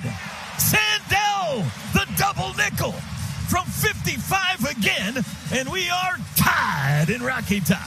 How about that? A little awkward getting that off. It was right as the play clock was going to 0. There was some movement at Tennessee up on the line of scrimmage. Great job by him keeping his focus and still getting that ball through just enough distance. 15 straight makes for Tate Sandell. 43-yard drive that ate up 3 minutes and 38 seconds. A 55-yard field goal from Tate Sandell. He's perfect on the season. Oklahoma somehow, someway, with 7:36 to go in the first half, has knotted this game up at 10. Fowler Auto Group drive summary. Fowler Automotive, friendly, helpful, honest, and fair. This is what drives us. By any means, I guess, right now, Gabe Eichert, right? Hey, you got to find any way you can to put together a drive, and the Sooners found points on that one. We'll take it, baby. What a kick from Sandell. Kickoff, they're going to return it this time to the 10, 15. Lewis met shy of the 20. It's going to be wrapped up and pushed backwards there. So that was a gamble that cost him 5 yards by trying to return it. The Sooner kickoff coverage unit hasn't had many opportunities to perform this year, but they've been great when they have. Among the best in the country. Guys, it feels like Sandell's hitting that high with super hang time on purpose, and they finally baited him into returning that one. A tie game with 7:28 to go till half. Omarion Robinson is out there. So is Jacoby Johnson at corner to start this possession. Aguilar in the gun, looks right, quickly throws right. Caught at the 20, up the sidelines, 25 and out of bounds. That's Ethan Davis. PJ Adebawore on the coverage there from that defensive end spot, gets a little outflanked there, has to get out with some width a little bit quicker. 7-yard gain to the 27 on the quick pass. Keeper, and Aguilar smashed in the backfield. Kip Lewis wasn't fooled by that. 1 yard loss to the 26. It'll bring up third down. Well, great job by Kip, because I was fooled up here. I thought we just got split down the middle by the running back, but really nice play there to force a third down. Boy, it'd be big to get the ball back right here. Ball's 3 for 5 on third downs tonight.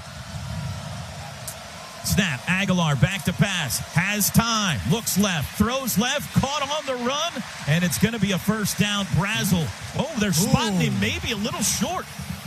Looks like he's going to be just shy of the 30.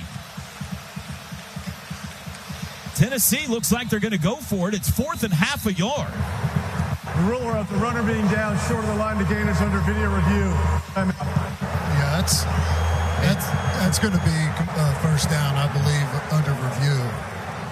His knee hit down where they put the ball, but when his knee hit down, I think the ball was across the 30. Yeah. Okay, I'm here. So our first review of the night, all of our reviews all year, brought to you by Noble McIntyre, McIntyre Law. Visit McIntyreLaw.com to connect with their team of award-winning Oklahoma personal injury attorneys. The ref had his mic still on, and one of the other refs ran over there and turned it off on his hip. As you could hear him going through the replay. It's closer than I thought, for sure. But I do think he gained to the 30-yard line.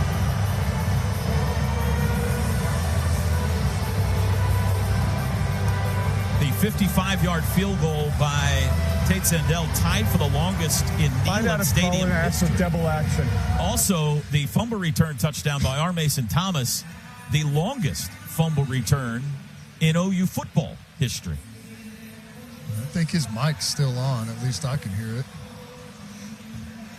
So let's say, I think he's going to get the first down too, Ted. But if he doesn't, this is a Lane Kiffin decision here.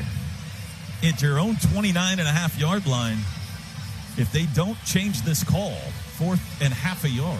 Well, I mean, as an offensive play caller, you have to feel like you're going to get it. But on the flip side, defense playing really good right now for Tennessee. So I think it's an easy call against any other team in the country, but the one that leads the nation in tackles for loss.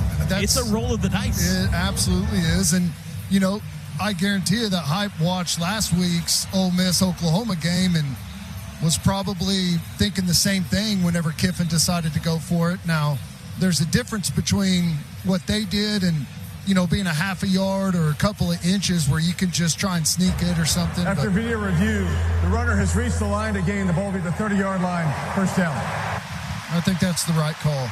And I agree with you. Barely, but they got it. And that time, Aguilar had a little too much time. So it'll be 1st and 10, Tennessee. 6:27 to go in the half, game tied at 10.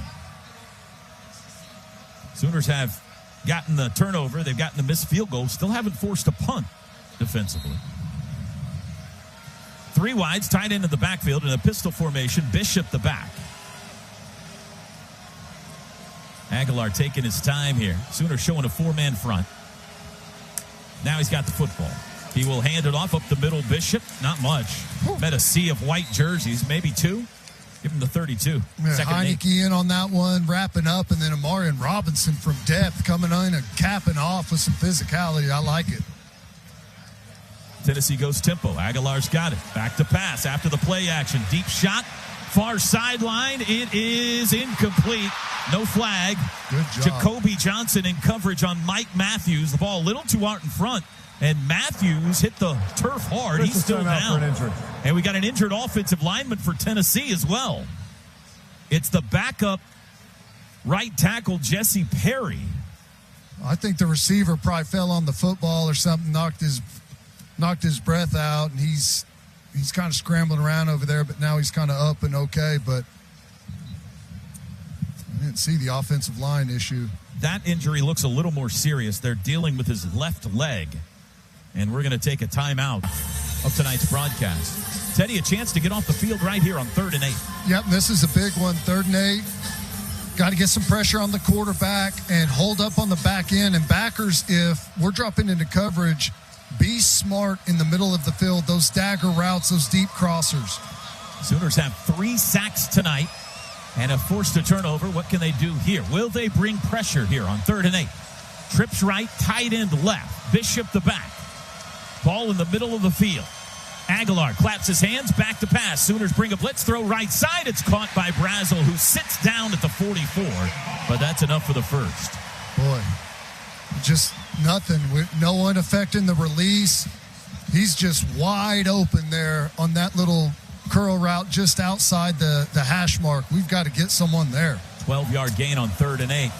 Handoff, running left side, Bishop. It got strung up, and Owen Heineke's got his 10th tackle of the night already. No gain. 10 tackles before halftime for Owen Heineke. He's in the zone. He's seeing everything right now. He's coming downhill, has a couple of big hits. And that's another nice one there, just skating to the outside, coming up and making the tackle. I like Powers coming in there nice and physical too, Ted. Aguilar, 15 of 19 for 209 passing. 2nd and 10, man in motion. Aguilar back to pass. Looks right, throws right, caught in the flat, curled up. Oh, El Masigo grabs him around the head, and flags come from every corner of Knoxville. It was a 2-yard gain, but they're going to add 15 Personal here. Foul, face mask, defense number 7. 15-yard penalty added to the end of the run. Includes an automatic first down. We just can't get out of our own way. Easy call. It's tough. I mean, he's not trying to do that, and you know, you reach out for a guy, but my goodness. I don't think that's the right spot. They put it down at the 39. Yeah, I guess that's right. 39 in Sooner territory. So Tennessee seeking the lead again. 4:40 to go till half. Remember, OU gets the ball to start the second, so we're about to enter the middle 8 here. It's at the 39-yard line of the Sooners. Tennessee, a little confusion. Now they're sending Staley from right to left. Play clock at 2. There's the snap just in time. It's an inside handoff. Chasing his way out to the 45-yard line. Taylor Wine, the tackle. Deshaun Bishop got 3 to the 36. Good job by Taylor Wine. He's just in a chase position there, and follows him all the way around, makes a good tackle. 2nd down and 7. Tennessee would love to score, not leave any time on the clock. Remember, OU only has 1 timeout. We're under 4 minutes. Aguilar, play action, deep drop, deep down the middle, looking for the end zone. Intercepted! Peyton Bowen picked it off, and here he comes on the return. He's at the 30. He's at the 40. Cuts midfield, wrapped up and dropped at the 42. 2nd turnover of the night for Tennessee. Peyton Bowen playing center field, picked it off. Boy, he just sat in the perfect spot, didn't he? And almost baited Aguilar to throw that ball. It was the only real receiver running deep, and he just held off and then broke on the throw and was there in plenty of time. 2nd turnover forced by the Sooners. Go ahead, Chris. I was going to say he made a great catch, T-Row, and since it's such a momentum-changing play with 3:41 to go in the half, middle 8, baby. Let's call that the All-State Good Hands catch of the game. Some people just know they could save hundreds on car insurance by checking Allstate first. Allstate, you're in good hands. How about that first career interception for Peyton Bowen? He's Mac's little brother now. And the Sooners going for the lead. 3:41 to go till half. Torrey Blaylock in for the first time at running back from their own 41. Blaylock's in motion. Mateer pulls it down, rolling right. Looking, throws far sideline, too high and out of bounds. Deion Burks was way over there. 2nd and 10. Looked like they wanted a quick hitter there, Ted, that wasn't there. So Mateer extended the play. Yeah, I feel like we've run the ball good, and we're close to breaking a couple, but we get away from it. Now it's 2nd and 10. It's going to be hard to get back to the run unless you convert a first down. Sooners are averaging 4.7 yards a carry tonight.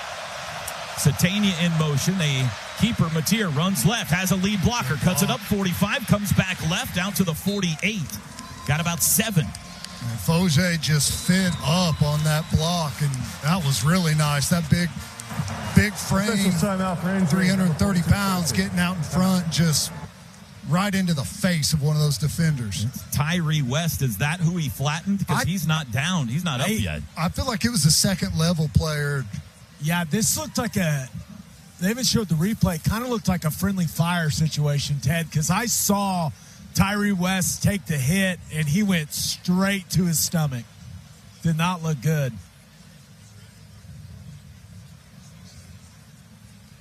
Boy, Ryan Foje pulling in the open field has to be a frightening sight for a defender. I mean, he kind of hides on the offensive line, but when he gets out in space, he looks like a truck out there. He's huge. We've had a lot of Tennessee injuries and a couple of big Sooner ones here in the first half. A very physical game. Brent Venables said in our pregame interview tonight, this is without a doubt the most physical team Oklahoma has played this year, according to the coach. And I'll say right now, I feel like we're taking it to them. You know, our secondary players, our linebackers are pouring it downhill. There's a bunch of big hits out there right now, and it's clearly taking its toll. Guys, he hadn't moved much, has he? Yeah, this is starting to look pretty serious down here. He has not moved his legs at all. They are. I've seen him. They had him zoomed in up here, and I could see his legs moving, but there's not a lot of movement, though. Working on that upper neck area, too, Gabe, I think is where the big concern is. They just brought out a fluorescent red backpack, which I'm not a doctor, but you usually don't want the fluorescent red backpack coming out. And it looks like somebody is pointing toward the tunnel down there as if maybe they're asking for a cart or something, perhaps. I think this is going to be a situation where they put him on a brace, like the way that they're treating him and flipping him over, stabilizing his neck. And the way that he went down, because I watched him go down, and it just, I don't know, it's like he got clipped on the side of the head and got knocked out or something. While we have a delay, let me update you on some SEC scores. Midway through the third, Ole Miss leading South Carolina in Oxford 17-14. At halftime, Auburn and Kentucky in a barn burner 3-3. Georgia holds off a Florida upset bid today, 24-20 in the world's largest outdoor cocktail party. Mississippi State gets its first SEC win in Fayetteville, 38-35. And Texas holds off a late charge from Diego Pavia and Vanderbilt, 34-31. Horns won. And great news here as Tyree West is up and being helped to his own sideline. No cart needed. You got to love a guy that was just down out there with maybe a head or neck injury, and the teammates come up and start smacking his helmet. Well, it's 3rd and 3.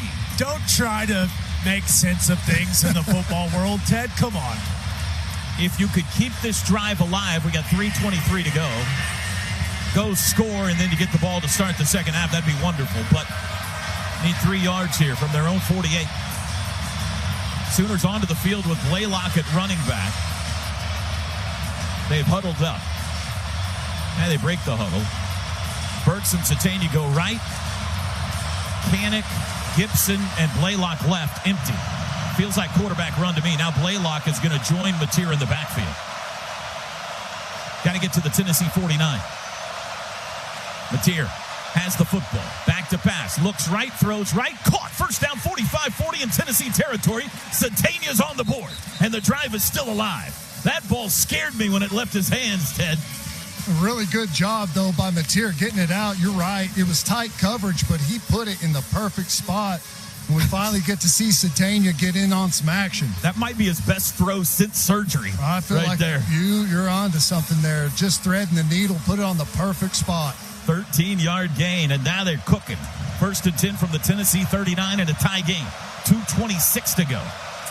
Mateer's got it. Handoff Blaylock, first carry. Hunting and pecking, now forces it up in there, and no gain. Stacked up by black jerseys. You know, the one good thing, though, is we're starting to see Tennessee selling out to stop some of this run, and we got to be able to build the play action in off of that and hit the middle of the field in behind those backers. I think we're going to hit the 2-minute warning. Sooners up over the ball quickly, but here come the whistles. And we've got 2 minutes to go till half. It's a 2-minute timeout for the first half. Well, it kind of feels like as fat or as slow as that first quarter went, this second one's kind of disappeared on us. What'd you call me? 2-minute warning brought to you by Dos Equis, the official import beer of OU Athletics. Go for Dos. Enjoy Dos Equis responsibly. Arian Carter in for the first time tonight. The linebacker, their leading tackler on the year, who was a game-time decision, is out there. Satania in the backfield with Mateer. No, Xavier Robinson is in the slot.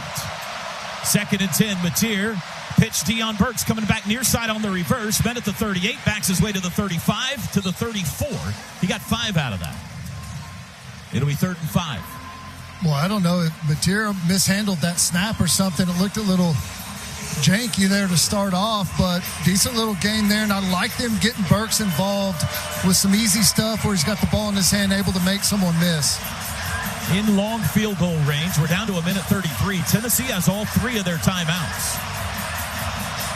Got to get it to the 29 to keep this drive alive. 3rd and 5. Compact formation right. Now Satania in motion right to left on a full sprint. Mateer's got it. Looks right. They bring pressure. Throws across the middle. Caught by Canick. Wrapped up and thrown down at the 33. That's well shy of the first. And a timeout called by Josh Heupel. Mateer got slung to the ground pretty hard. And he's walking pretty slow there as he got to his feet. But what a catch by Canick. Time out of the half. It's 30 seconds length. Please reset the game clock to 1 minute, 14 seconds. 1-1-4. So a timeout before this field goal try. This will be another 50-plus yarder. It'll be a 51-yard try. I'm not sure the Sooners know we have a timeout. They're all lined up for a field goal here. Tennessee, when they get the ball back, will have 2 timeouts to work with. And there will be somewhere around 1:10 on the clock. Well, why not take the lead here? That sounds like a great plan, T-Row. Try that. I like where your head's at. He's on the left hash this time. The 55-yarder was from the right hash. This from 51. Kick in the same direction for the lead. Snap back, hold down. Kick is away. It's got the distance, and it is good again. He did it again. Tate Sandell, his second 50-yard field goal of the night. And Oklahoma somehow has the lead in Knoxville. And it feels like he's made those by a combined 1 yard between the two. I mean, just clearing the crossbar, but what a weapon, man. That's incredible stuff. The consistency from that distance, he's feeling it right now. And, you know, that's a pretty big risk by Venables and trusting him to put him out there, because if he misses that, that's really good field position with just over a minute to go for Tennessee to try and answer. But now that he pushes it through, you got the lead and have a chance to force them to have to go the entire distance on you. Tate Sandell missed his first field goal try of the season. He has now made 16 in a row. And this is an interesting situation. We've seen Joey Aguilar put the ball in harm's way a few times in this first half. So I'm very interested to see what the early play calling from Heupel looks like on this drive from them. Wouldn't be surprised if they tried to pop a run just to see if they could get the drive started. But I think we've forced Aguilar into some mistakes, and I wouldn't mind seeing another one, boys. Yeah, he's fumbled a couple of times. We've got sacks on him, plus the interception. He's got to be pretty rattled. Here's the kickoff by Sandell, headed for Peyton Lewis. He tried to return the last one. He will this one as well. Taken at the 6. Comes middle. 10, 15, nice. Across the 20, tackled at the 23. And that's where Tennessee will start with 1:04 to go. Drive summary, that was a 7-play, 26-yard drive and 2:32. Sooners got a field goal, a 51-yarder to cap it by Sandell. Drive summaries brought to you by Fowler Automotive Group. Being friendly, helpful, honest, and fair. This is what drives us.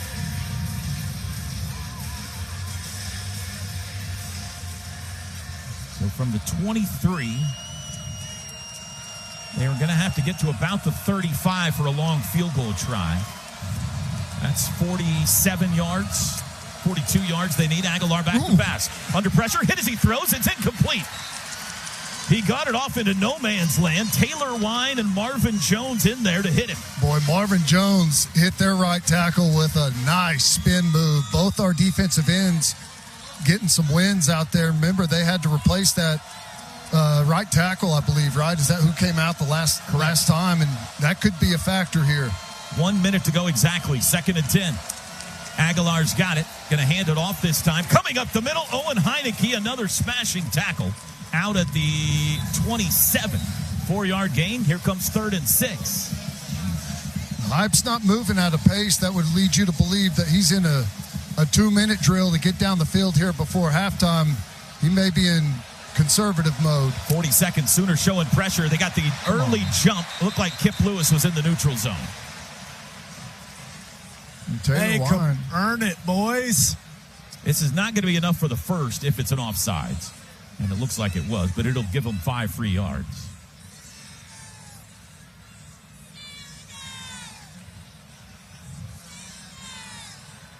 What are they asking Heupel?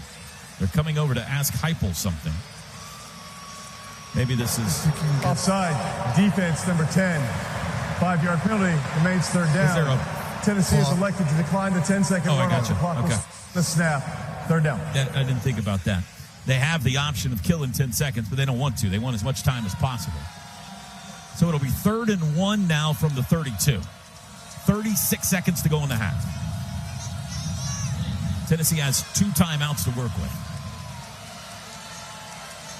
Bishop the back. Aguilar's got it. Handoff. Bishop up the middle. Met at the 34 and wrapped up there, but that's enough. Needed 1, got 2. Drive stays alive. They'll stop the clock momentarily to reset the chains.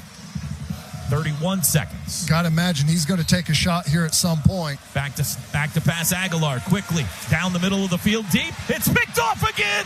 Robert Spears-Jennings, and he's on the run. He's at midfield. 45, 40, 35. Swim move to the 30 and out of bounds in field goal range. With 16 seconds to go on the 3rd turnover of the first half for Tennessee. Boy, and Aguilar, he's got to be rattled. He just dropped back and chucked that downfield as far as he could, see what would happen with it. And we got guys back all in the secondary, and that's about as easy of an interception as you're going to see. That looked like a punt. Second interception tonight for Oklahoma, second of the career of Robert Spears-Jennings. Oklahoma has the ball on the plus 28 with one timeout in 16 seconds and a red-hot field goal kicker. Conservative here, Ted, or take a shot or two? Take a shot or two. You got a timeout. Push this sucker down the field. See if you can come up with something big. 37-yard interception return by Robert Spears-Jennings has put Oklahoma in field goal range. They've got Xavier Robinson in at running back. Caden Helms, the tight end, will set up in front of him. 3 wideouts. And they send Satania to the right. 16 seconds in the half. Mateer's got it. Rolling right. Looking. Throwing for the end zone for Deion Burks. Incomplete. Little too far. 11 seconds. I like it. They ran Satania through the middle of the field and a little out and up there from Burks. And I don't know, from up here, it looked like that was closer. Burks didn't even make an attempt at it over the top of his head. What did it look like down there to you guys? It's right in front of me, Ted. I thought he could probably make a play on the ball, but it was going to be tough. It would have been spectacular. They got a timeout, so they can throw it anywhere on the field here. 2nd and 10 from the Tennessee 28. Sooners lead 13-10, looking for more. Mateer's got it. Handoff Robinson up the middle, 25. Carries defenders down to the 21, 22. And Brent Venables will use his final timeout with 3 seconds to go in the half. And here comes Tate Sandell to try to make it a 6-point lead into the locker room. Sooners get the ball to start the second half. Ted, I want to just follow up on it, too. It almost seemed, Gabe, I don't know what kind of view you had on it, but it was that double move by Burks. Almost seemed as if he kind of lost the ball a little bit. It's like he never saw it, Plank, because his eyes were back in Mateer's direction, but the ball went over his head, and it's like he wasn't tracking it. I wonder if he lost it in the brightest lights imaginable on their press box. Yeah, the only lights in the stadium are on the press box and suites on the side. There aren't any on the end. This will be a 40-yard try. And Josh Heupel's going to ice Tate Sandell. Tennessee has called a timeout. It's 30 seconds and late.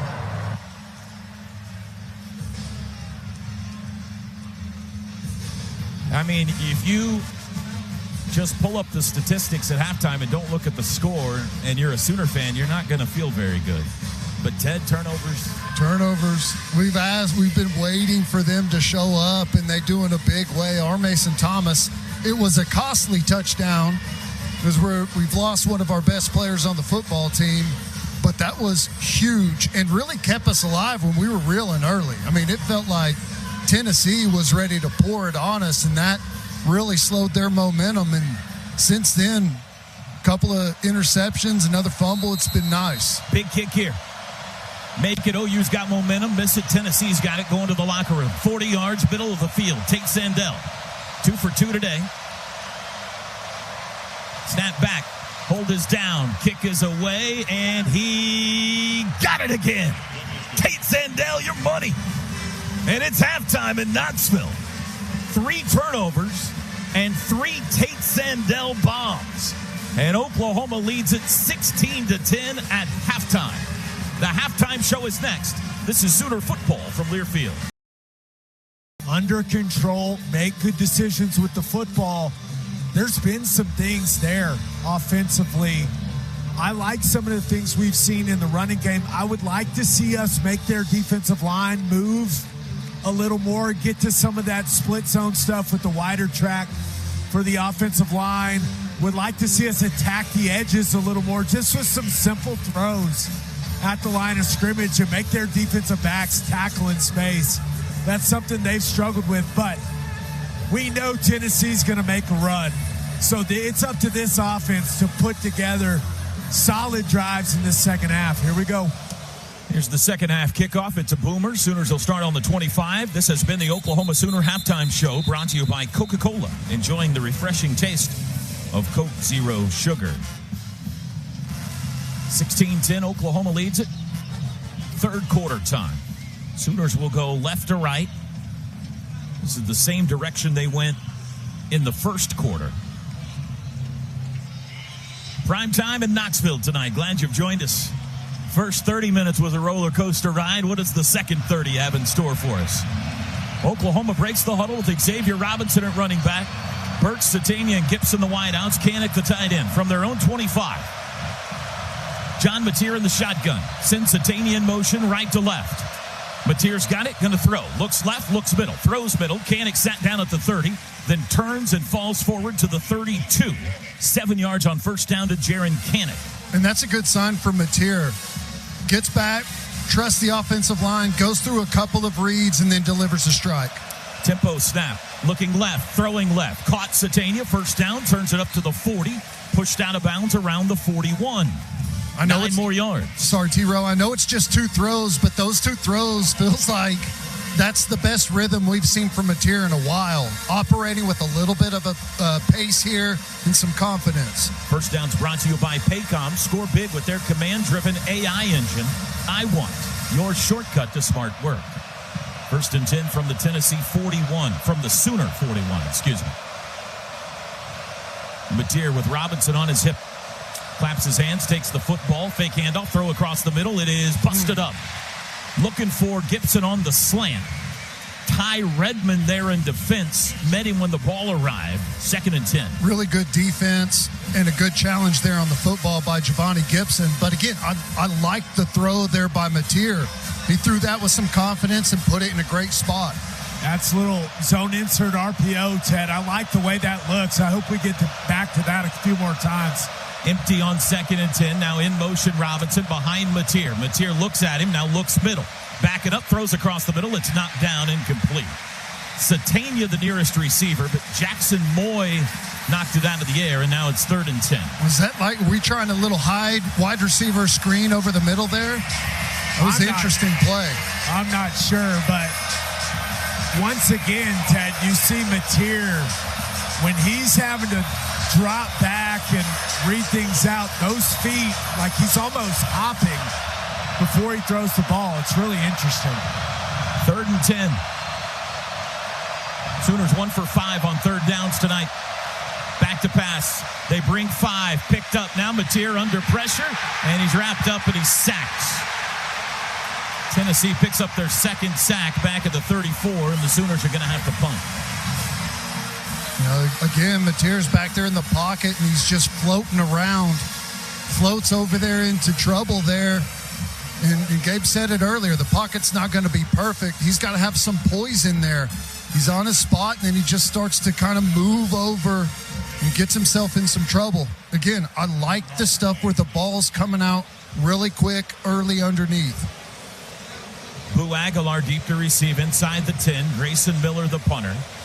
Boo Carter, excuse me. There's the boot. Line drive toward the near sideline. Fair catch called for and taken. Now dropped, and Carter falls back on it at the 17. The fair catch was interesting. He had plenty of room there. It was a line drive kick, but he immediately called fair catch and then kind of lollygagged to the football and dropped it. He lined up deep. He was aligned on the 8-yard line and probably got spooked by how much he had to move up. He had to run up quite a bit for the fair catch and maybe thought he was going to run into some trouble. 52-yard punt there for Miller. So Tennessee's first second half possession directly in front of us at their own 17-yard line. By the way, that continues an inconspicuous stat for OU. Oh, nearly intercepted. Joey Aguilar's first throw, there was confusion. He was looking for Brazel, and he threw it almost right to Kendall really Daniels. Number 14 was in the area of the pass, incomplete. Second down. So bad that the official had to clarify it wasn't intentional grounding. The opening drive of the second half now, Oklahoma on offense. 9 games, 9 punts. Aguilar back to pass, second and 10, deep right side, caught by Brazel at the 40. Running cross field, drugged down shy of the 45. Just didn't get any pressure on Aguilar that time. He had a wall in front of him and had all day to let that deep dig develop. Quickly over the ball at the 44. It's a handoff. Up the middle goes Deshaun Bishop. He breaks the 45 to the 46. First down run of 2. Hasn't been much there in the run game yet tonight for Tennessee. Well, they popped a couple of them early, but since then, and the main one I'm thinking of is they kind of hit us on the perimeter. The stuff in the interior, we've defended really well.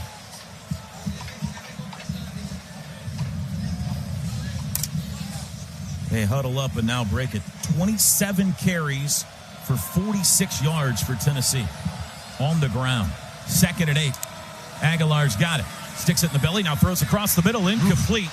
Got a little rushed on that, looking for Ethan Davis. Eli Bowen was close.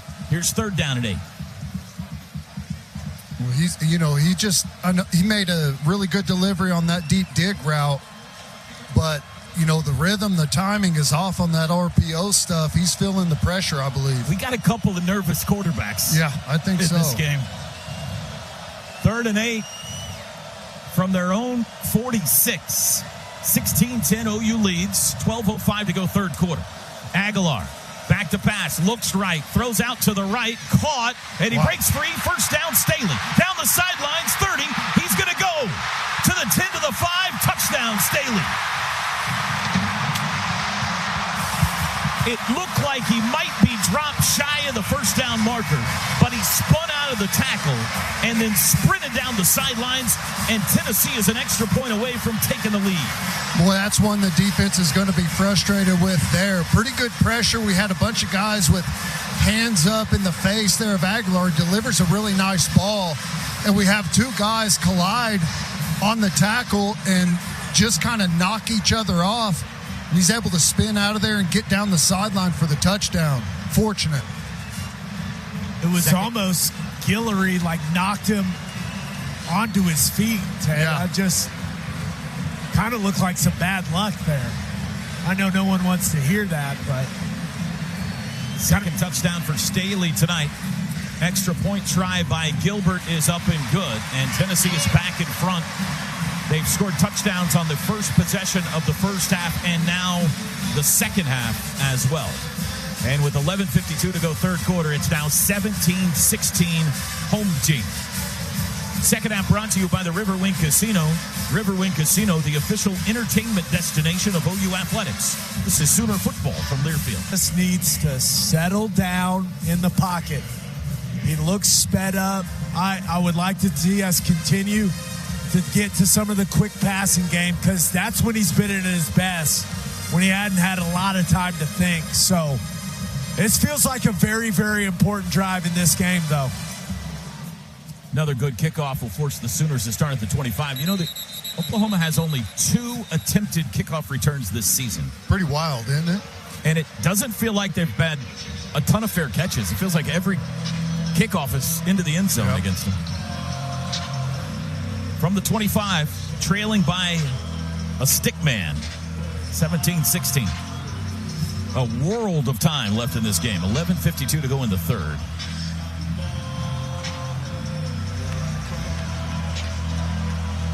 Sooners threw it or attempted to throw it on every snap of that first possession.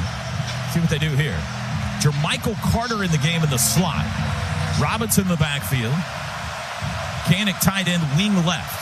Now Robinson moves that way as well. There's the snap. Handoff Xavier up the middle across the 25, barreling to the 30. As he always does, he gets a couple of extra yards. 5 on first for X. I like that. See, we've been able to hit it on some early spots to stay ahead of the chains.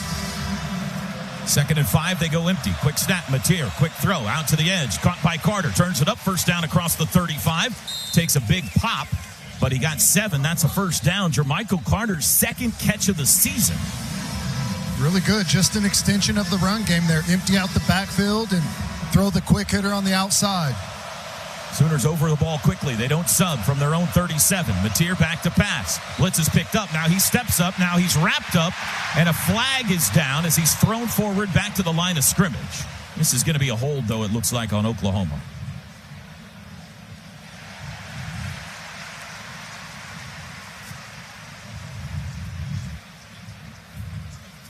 It's either 2nd and 10 or 1st and 20. They're asking Josh Heupel what he wants. Holding off at number 24. 10-yard penalty.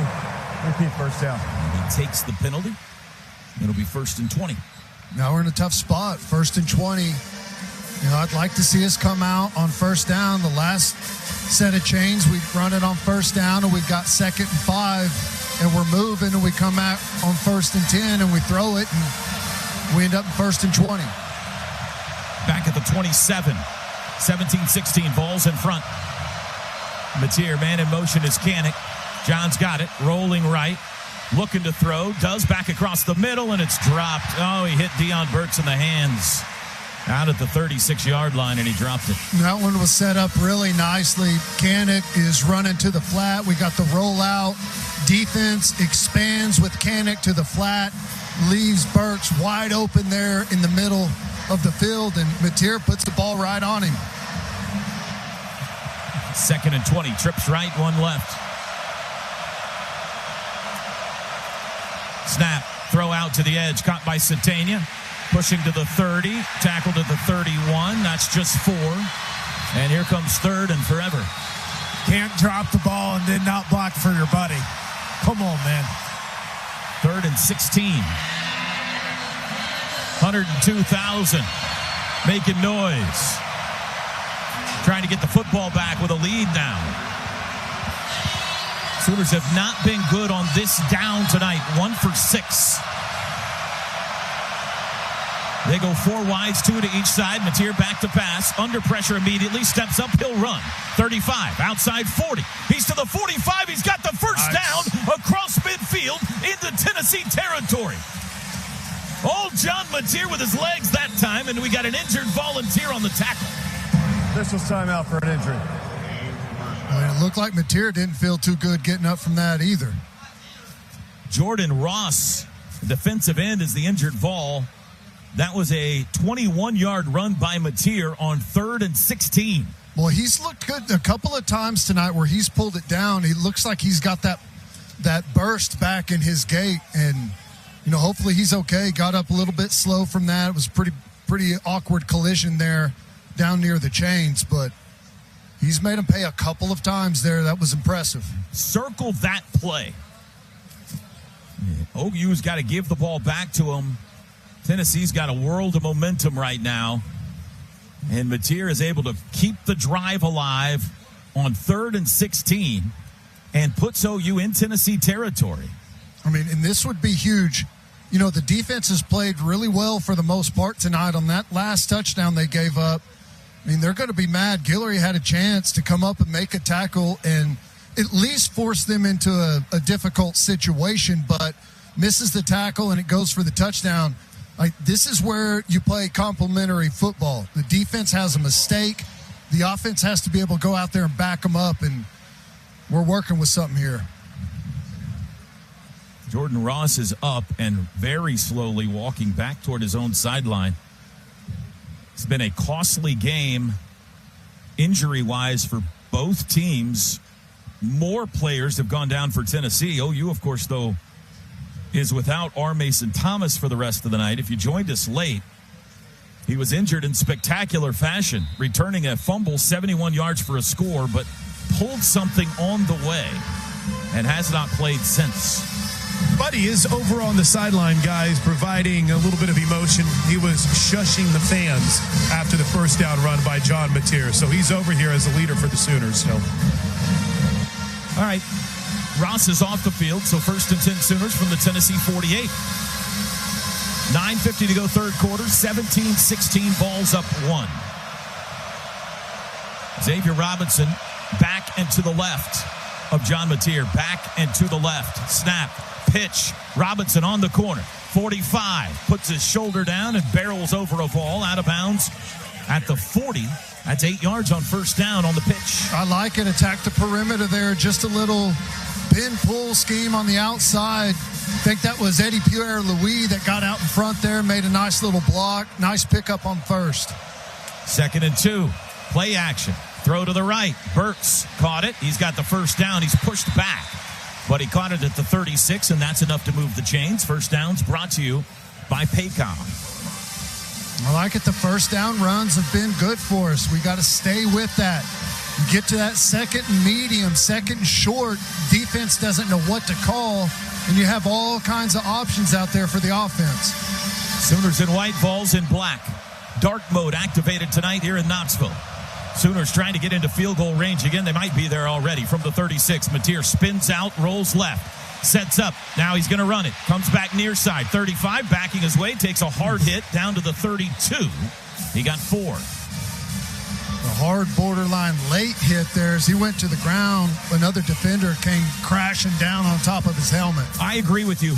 He's not throwing the ball like early season John Mateer, but he's running the ball tonight like early season John Mateer. He's got some pop in those legs right now. 2nd and 6, Sooners sub. Here comes the counter sub. Sooners go 5 wide with no running back on the field here. Gibson, Satania, Burks, Helms, and Carter from the Tennessee 32. Mateer wants to change something, and the play clock got away from him. Sooners are going to use a timeout. Oklahoma has called their first charge timeout of the half. 7:56 to go, nearing the midway point third quarter. 17-16 Tennessee in front. We'll step aside as well. Today's second half presented by Riverwind Casino. Riverwind Casino, the official entertainment destination of OU Athletics. This is Sooner football from Learfield. I feel like that's the weakness of that group. Timeout's over. 2nd and 6 from the Tennessee 32. Sooners compact formation here. Jermichael Carter right side. Now he's going to be joined by Deion Burks. Satania to the left. Tight to the tight end. Mateer crouching to the offensive line. Now backs into the gun. Plenty of time. There's the snap. Handoff Robinson over the right side to the 30. And he'll be stood up and stopped there. He got 2. It'll be 3rd and 4. That's all right. 3rd and 4, manageable here. Quarterback run, traditional run, short pass. You got a big playbook open to you right here, and you still in 4-down territory as well.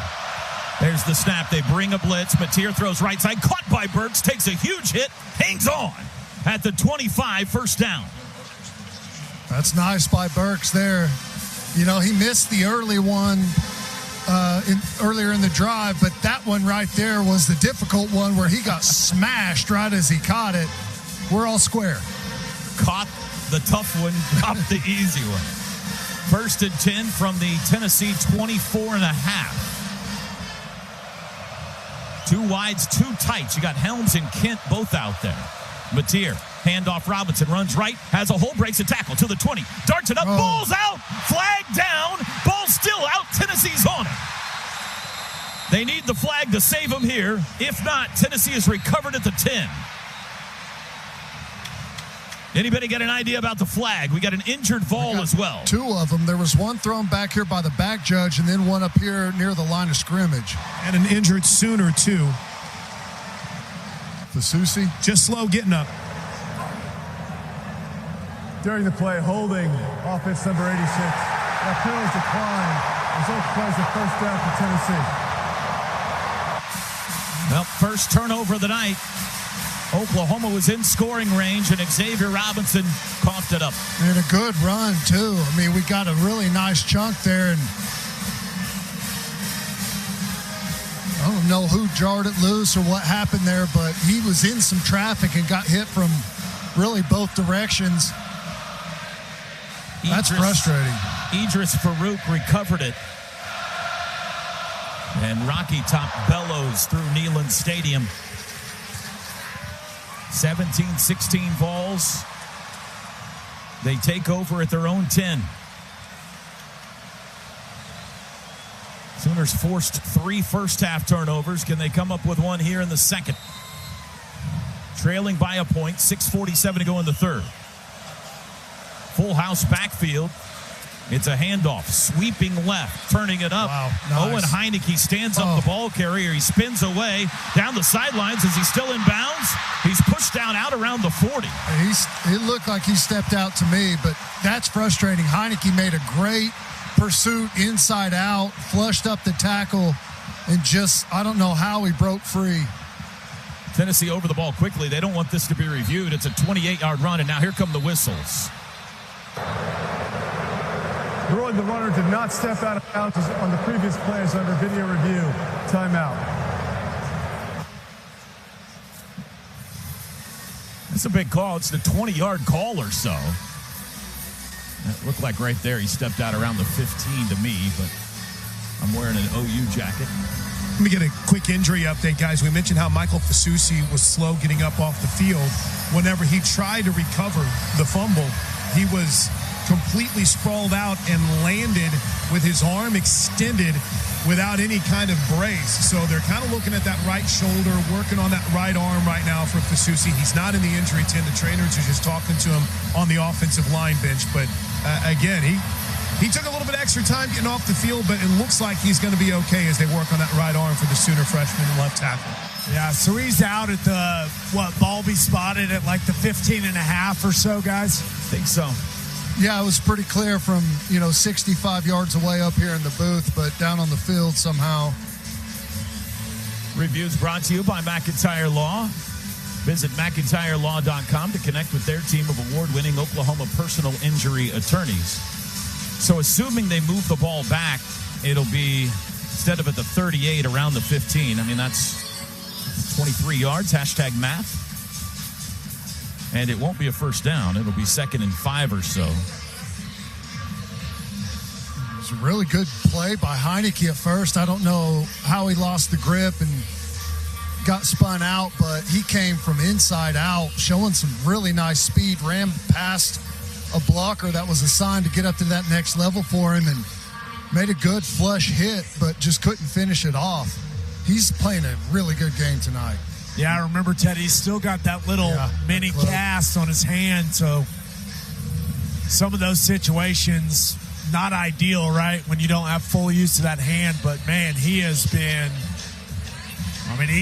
I think the argument can be made. He's been our best player on the field tonight. I mean, that's how it feels to me, boys. He has been flying around making plays.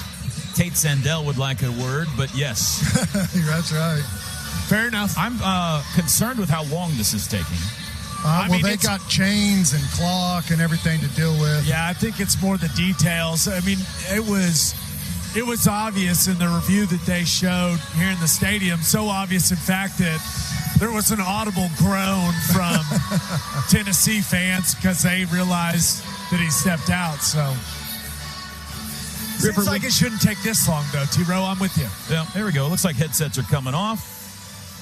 He's discussing things with his umpire. That usually means the play is coming back. After video review, the runner stepped out of bounds with the ball just beyond the 15-yard line.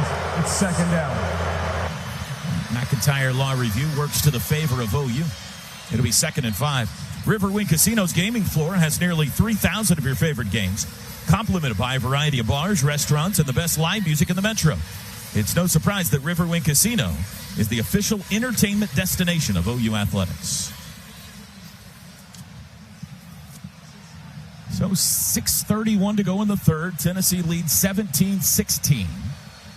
Well, the 2nd and 5 right in front of us at the 15-yard line, going right to left.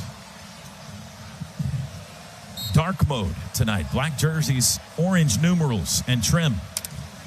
P.J. Adebawore in here on the D-line. Michael Bogodowski at safety. Joey Aguilar backs into the gun. He's thrown 2 picks tonight. He's got the snap.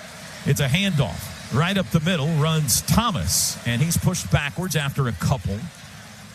It'll bring up 3rd and 2 or 3. Star Thomas.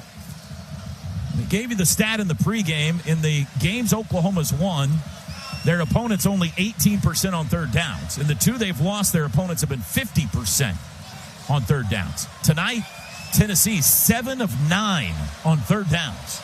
Here's 3rd and 2. Thomas moves to the right of Aguilar, who runs it himself. Student body right. He didn't get there. Tracked down by P.J. from the backside. There's a 3rd down stop. It's 4th and 4. And Josh Heupel's going to have to punt for the first time tonight. Boy, and P.J., what a job. He didn't just track it down from the back.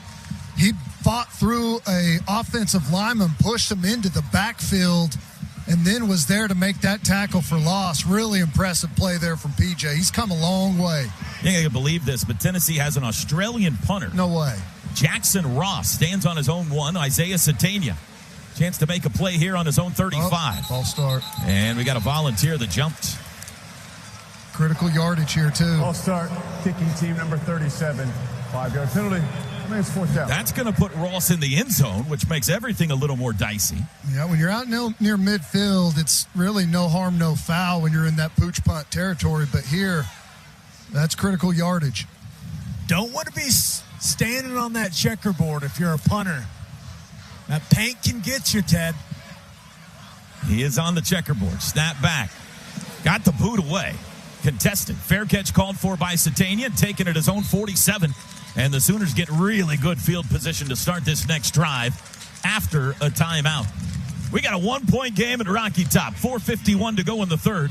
Today's second half brought to you by Riverwind Casino. Field position you can ask for as an offense. So this is a huge sequence right here for the Sooners. Sooners are averaging 5.4 yards a carry tonight. Make it the 48, their own 48. They take over on the tee at midfield. 3 wides, tight end Kanik in motion. He sets up in the slot. Robinson the back. He's been the main ball carrier all night. Suffered a fumble last time out, but he's back on the field. 1st and 10, Mateer's got it. Gonna throw. Looks middle, throws middle. That's caught in the Tennessee 45. Jermichael Carter breaking tackles inside the 40. Down to the 38. 1 catch all year for negative yards. Before tonight, that's his 2nd catch in this game. Another really nice throw by Mateer. In rhythm, perfect spot where he can catch it and continue up the field with some good momentum. Nice play. 14-yard pitch and catch there. Xavier Robinson sent out as a wide receiver. Sooners go 5 wide, but 2 of them tight ends in formation. Now Robinson's going to come into the backfield. And a flag flies. And somebody jumped. All start. Offense number 55. 5-yard penalty. Remains 1st down. It's Eddie Pierre-Louis. Did you see that, Gabe? I didn't. So strange. I mean, we're not even close to snapping the ball. I didn't see much there. Yeah, Eddie kind of turned around and looked at the official like, what? Strange. 8th OU penalty makes it 1st and 15 back at the 43 of Tennessee. Sooners down a point. Mateer's got it. Going to throw. Looks left. Going to take a shot deep down the far sideline. Caught! Satania inside the 20 and out of bounds. One of the deepest passes of the night, and the Sooners are in the red zone. Really good protection there up front. Passed off a twist. Really nicely there, and another really nice throw from Mateer. 1st down. Sooners in the red zone, brought to you by Pizza Hut. Let's finish this drive. Pizza Hut, the official pizza of the Sooners. 25-yard gain. First trip to the red zone tonight for OU. From the Tennessee 18, searching for the lead. 3:35 to go, third quarter. Mateer's got it. Handoff Robinson up the middle, banging into back, still churning the legs. He's down to the 17, still pushing to the 15. Pyle still pushing. Now it goes back. He got to the 14. That was the hardest 4-yard run you'll ever see. Really good job. I don't know. It feels like that happens every time he runs it, doesn't it? Like the pile gets stuffed up in there, and then he finds a way to push forward. The offensive line doing a good job staying with the play there and pushing from behind. Another decent gain on 1st down, staying ahead of the chains. Heavy personnel here. They bring in Helms and Kent, 2 tight ends, both lined up left side. Now they're going to shift to the right. Play clock at 8. 2nd and 6 from the 14. Man in motion left to right. Snap. Mateer keeps it up the middle. 15. Cuts to the 10. Steps through a tackle to the 5. Down to the 4. It'll be 1st and goal. 10 yards, John Mateer. Really nice job there again. You present Burks in motion and fake that speed sweep and stress that defense laterally and then pull it up on the inside. And good blocking there on the interior. Offensive line starting to get some movement up front. Sooners huddle up. Now they sprint to the line. 1st and goal from the 4. Helms goes in motion left to right. Double tights that way. 2 wides to the right. Mateer's got it. Handoff Robinson, cuts left, pushes at the 2. He's to the 1. He's into the end zone. Touchdown. Xavier Robinson onto the checkerboard. And the Sooners are back in front in Rocky Top. He's slow to get to his feet there. And That was a massive collision there on the goal line. He ran right through one of those Tennessee defenders, and that's what's special about him. Once he gets going downhill, he is a load. They'll go for one. Going to try to make the lead 6. We're still in the third quarter. 22-17, 2:03 to go. Sandell on for the extra point try. Snap good. Hold is down. Kick is away, and it is good. Agree with the call, Ted? Yeah, I think you're fine. There's plenty of football to be played. No sense in starting to chase some of these points right now. The way your defense is playing, the offense is really starting to get it going. Yeah, I got no problem. First offensive touchdown of the night. Touchdowns brought to you by Air Comfort Solutions, your total home solution for plumbing, heating, air conditioning, and electrical. Make the winning call today. 23-17 Sooners. Let's go down to Chris. Right before the big play to Isaiah Satania, he was on the sideline. He wasn't in on the previous play.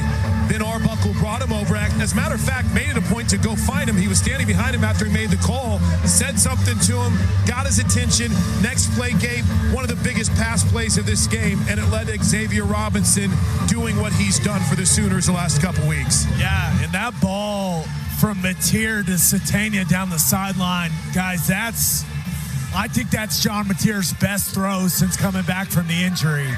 That was an absolute dart on a line to Satania in a huge play in the drive. And Ted mentioned it, but this offensive line for the Sooners is starting to create some serious movement at the point of attack. We're starting to get into a bit of a rhythm offensively. I like it. Sandell, good kickoff. This will be a touchback. That was a 5-play, 52-yard touchdown drive in 2:48. 25-yard pass, as Chris and Gabe mentioned, the big play of that drive, the touchdown, a 4-yard run by Robinson. That is his 4th touchdown run of the year. Fowler Automotive Group, being friendly, helpful, honest, and fair. This is what drives us. I like the fact that we're starting to see our defense get a little breathing time over on the sideline. Chance to sit down, go through some stuff, and get their legs back. Aguilar, quick throw, caught. Kitzelman steps over the top of Eli Bowen and takes it to the 29 for a 4-yard pickup. Eli Bowen got a little lucky on that one. He just kind of went and lunged at the legs there on the perimeter. You got to flush that tackle a little bit better. Aguilar's going to throw another quick one out to Brazel, hit immediately and dropped. Day met him when the football did for a loss. Here comes 3rd and 6. Really good job. Just ran right by that blocker out in front and makes a perfect flush tackle. Boy, how big would this be? Can you force back-to-back punts? 3rd and 6 from the 29. Bunch trips left, one right. Aguilar wants to check back with Heupel on the sidelines.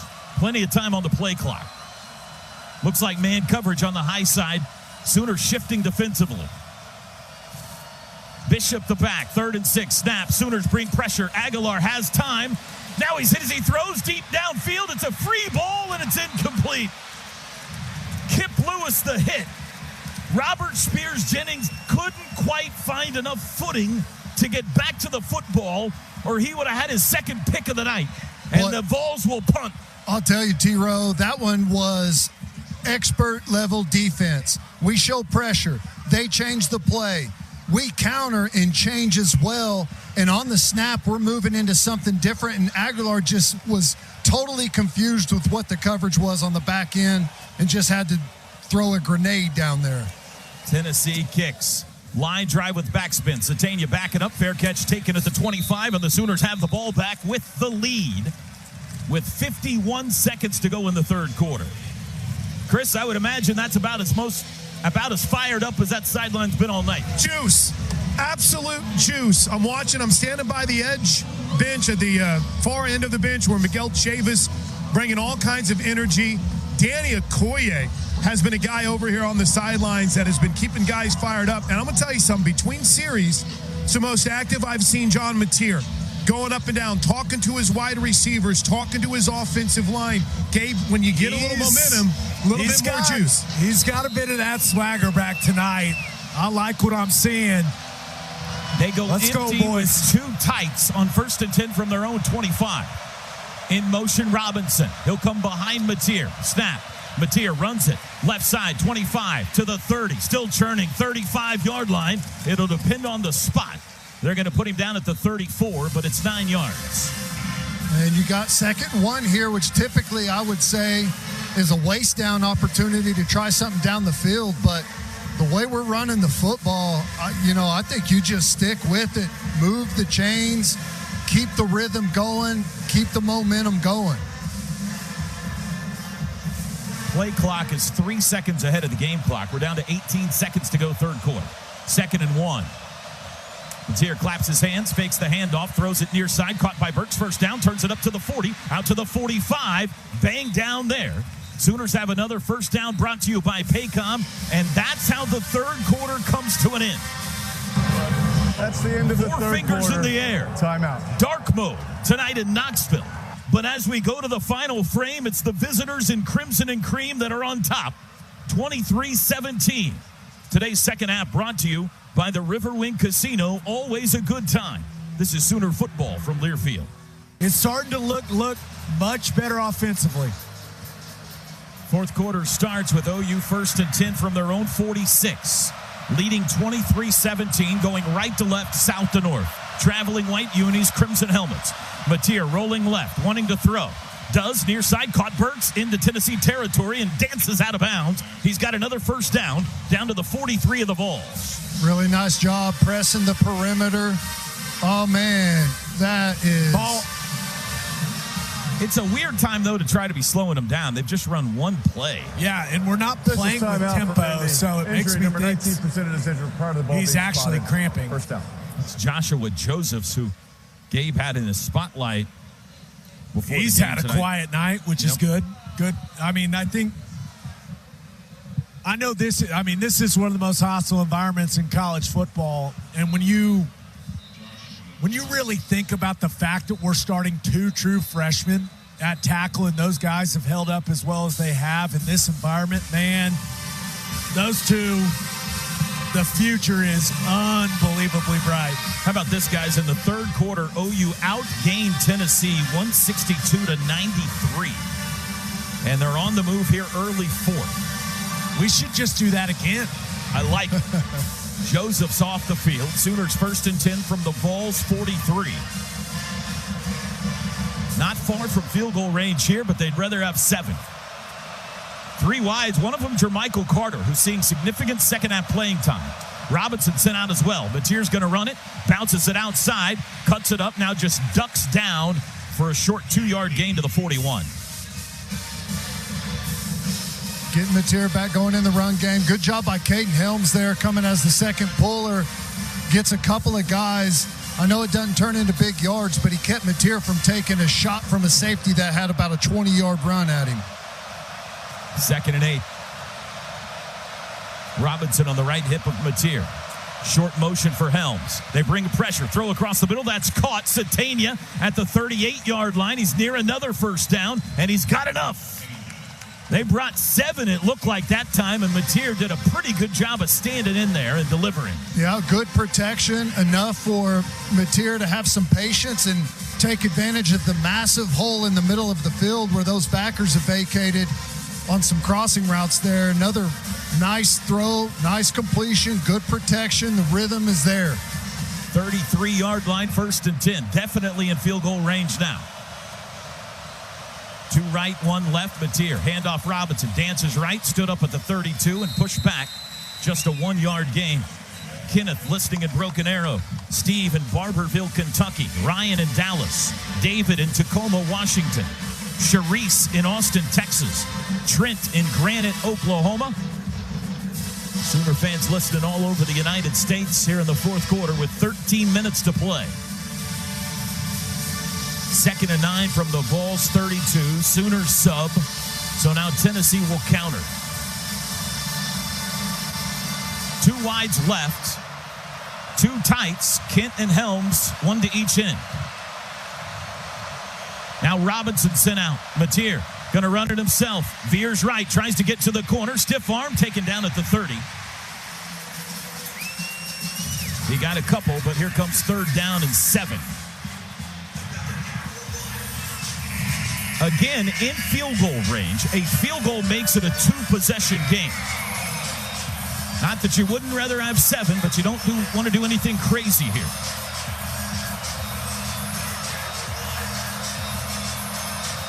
Got to get it to the Vols 23 to keep this drive alive.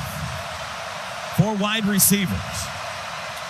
They look like they're going to blitz. Mateer, palm to the ground, crouching. 5 on the play clock. Backs into the gun with 3, with 2, and now a timeout call. Sooners will use their second timeout of the second half. By Oklahoma.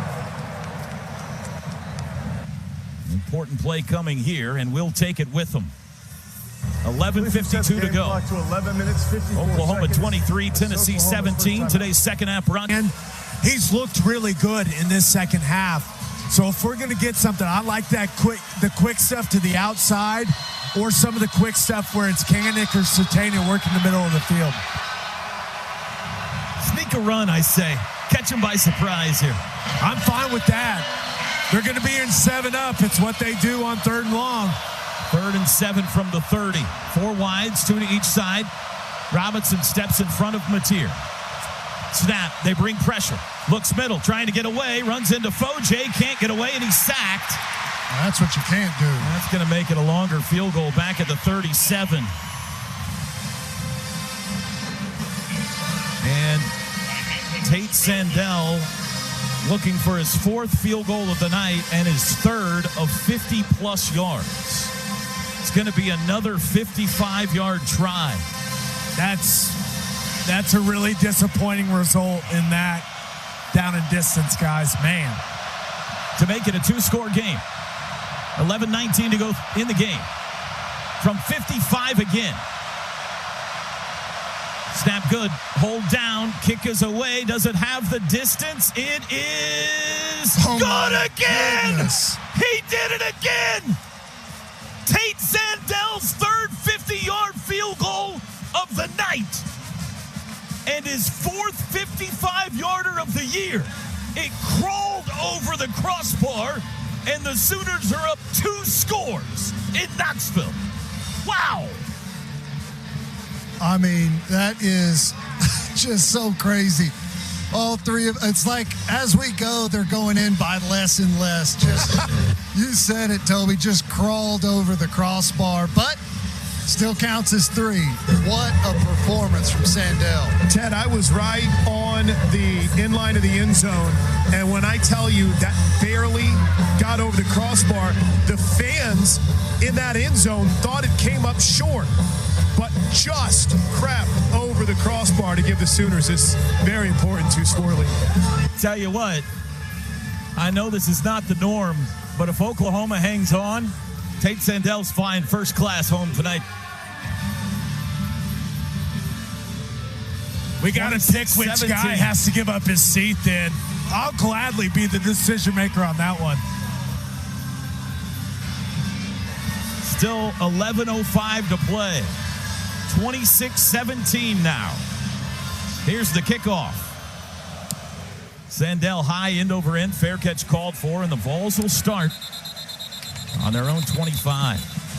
And a huge possession now for Tennessee. It really is. And, you know, that lead, that 2-score lead is critical.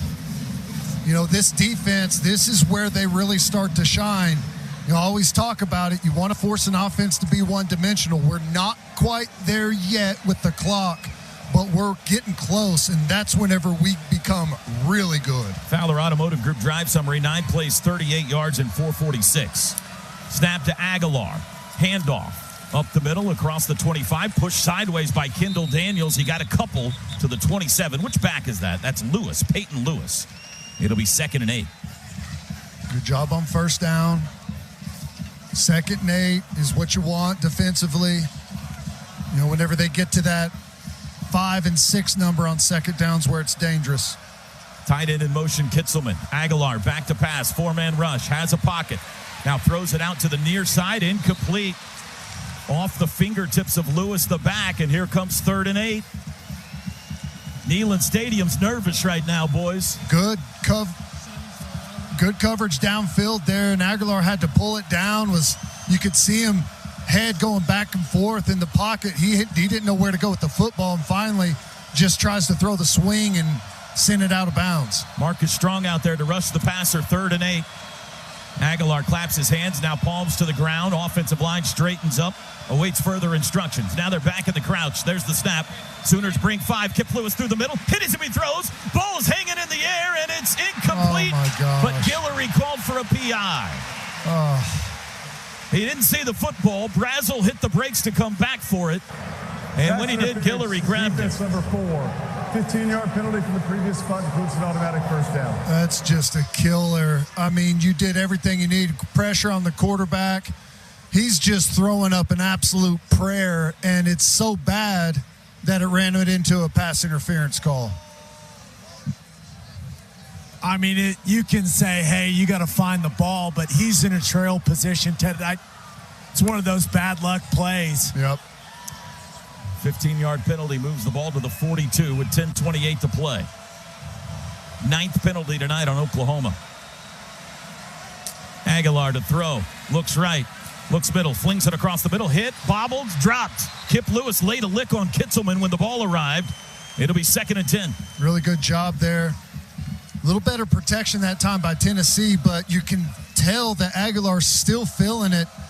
Feet aren't nearly as comfortable in the pocket. We're getting hands up, trying to bat the ball. And good coverage there on the back end.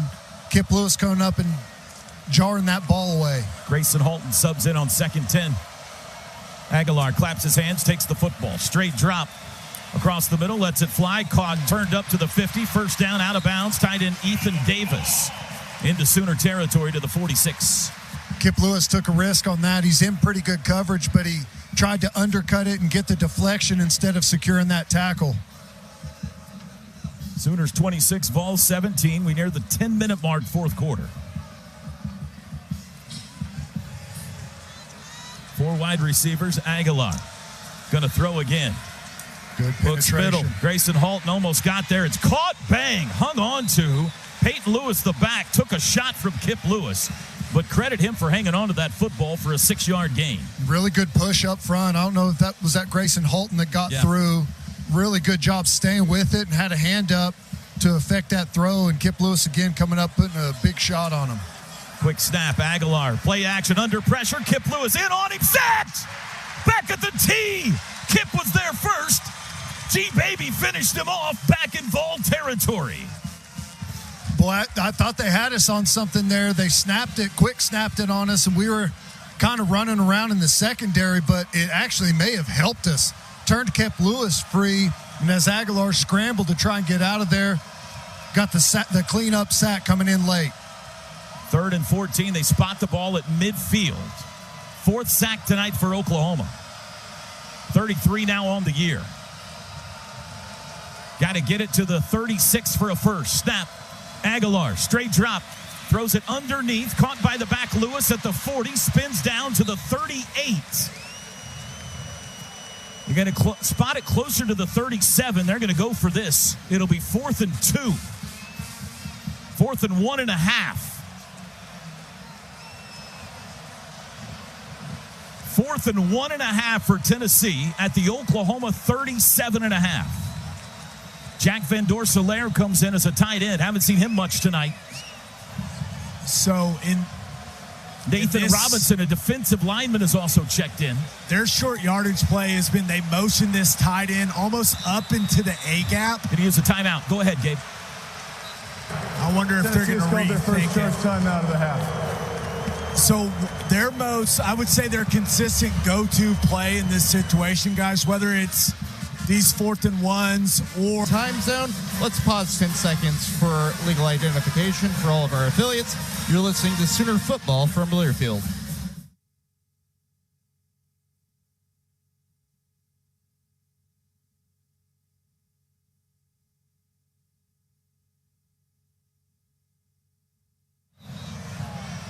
(26-17), the Sooners lead at Tennessee, but a massive 4th down here. Gabe, you played in the Josh Heupel offense. You know it better than anyone. What's the typical call here? Yeah, in these situations throughout the season, they've got in jumbo personnel with multiple tight ends, and they've just run it inside now. They also get to the spider pass concept quite a bit. I wonder if Aguilar, he's lined up. 2 tights, 2 backs in the backfield. Now they shift. All 3 backs, 2 tight ends in front of the back to the right. Aguilar fakes the handoff, going to throw. Does out to the flat. Incomplete. He threw it off the shoulder of Jack Van Dorselaer. And the Sooners turn him over on downs. Wow. He had him, threw it, hit him off the shoulder pad. They go with the pass there. A little spin on spider protection there. They kicked at a player on the inside, but ran that flat route trying to get just to the down marker, and they had it, but just couldn't complete it, couldn't get his shoulders back around to make the catch. And that's going to be tough to overcome if our offense can keep rolling. I mean, he didn't even try to catch it. What just happened? That was so strange. Good pressure by Marvin Jones there. It made that throw a little more difficult. He had to throw it around his arms. So from the 38 with a 9-point lead, Sooners take over. Their own 38. Mateer's got it. Handoff, Robinson runs left. Outside to the 40. Can't quite get away. He had all kinds of grass if he could. But it's 5 yards to the 43. Boy, we're living with the run game right now. It's looking pretty good.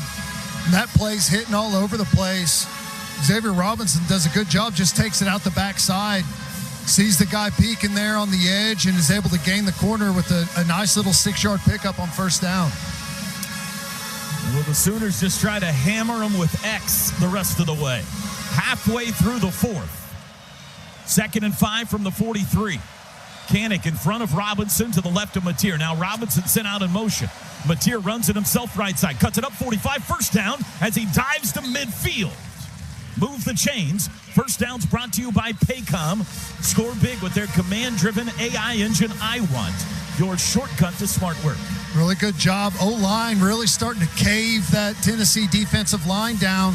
So when that puller, that was Caden Helms, comes around the corner, there's just no one there. So we're able to get that going vertical instead of a horizontal play, increasing them. 7 minutes to go. Both teams, Tennessee has 2 timeouts. OU has 1. 1st and 10. And before the snap, somebody moved. Boucher. False start. Offense, number 70. 5-yard penalty. Remains first down. That's the 10th penalty on Oklahoma tonight. 6:47 to go. The one thing that does do is they run the clock again. But it's 1st and 15 now. Sooners huddle up and break it. Carter and Satania left. Burks right. Robinson moves to the left of John. 3 to snap it. Mateer's got it. Handoff Robinson. Looking for a hole. Finds one through the 50 into Tennessee territory. Just pinballs his way off Volunteers to the Tennessee 46. 9 yards. Boy, Tennessee held their look a long time, showing 2 high safeties, but they roll into a single high and bring the other guy into the box as support late. And Xavier Robinson does a really good job. He just makes a guy miss in a gap right at the line of scrimmage and does the rest himself. That's what you always want from your back. When they outnumber you, make that guy miss and turn it into a positive gain. 2nd and 6. Sooners letting that clock drip. 5:45 to go. Robinson moves to the right of Mateer. There's the snap. Mateer runs right side 45, danced outside to the 44. He got a couple. It'll be 3rd and 4.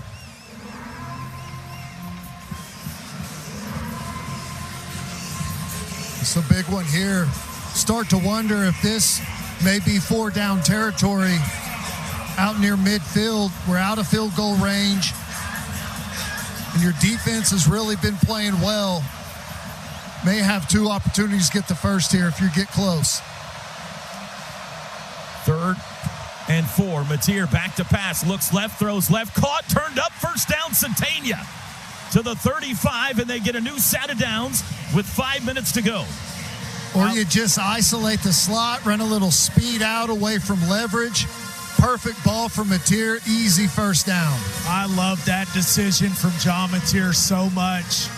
Identify your matchup, Let your best playmaker go win and then deliver a really accurate on-time ball.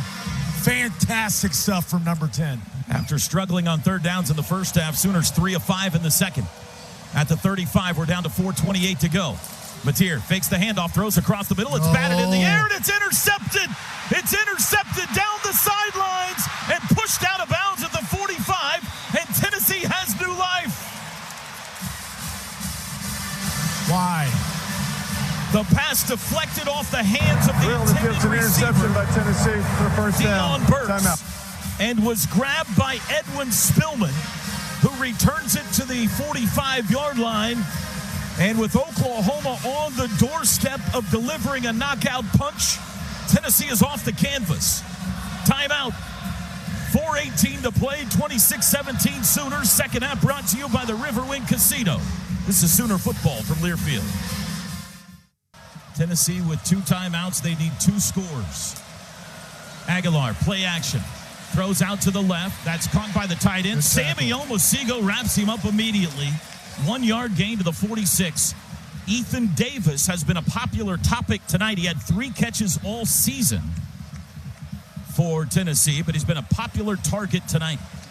Good, solid clothesline tackle there by Omosigo. No yards after catch. Play action again. Aguilar rolls right. Being chased. He's going to try to sprint to the sidelines. Cuts it up. Breaks a tackle. Falls forward to the 45-yard line. And that'll be enough for a first down. He survived a tackle from Marvin Jones and Cortland Guillory. Boy, Taylor Wine was trying to chase him down from the backside and just couldn't quite get there. And we collided on him and spun him around and almost kept him up. 3.5 to go. Aguilar's got it. Straight drop, 4-man rush. Throws it out to the back in the flat. 2 defenders there. He cuts it up inside of him. To the 40, 35. Banged down. First down to the OU 32-yard line. Peyton Bowen the tackle. Easy leverage tackle. Omosigo's inside out. You got a guy on the outside. Vice tackle situation. We overrun it. Cut back. Big gain for a first down. 3:04 to go. Sooners by 9 from the 32. Aguilar, play action. Has a pocket, has time, pulls it down, throws late, caught by the back out of the backfield to the 25. First down to the 21. It's Bishop again. Give him the 20, a 12-yard gain. Remember, they have 2 timeouts, but also the 2-minute warning.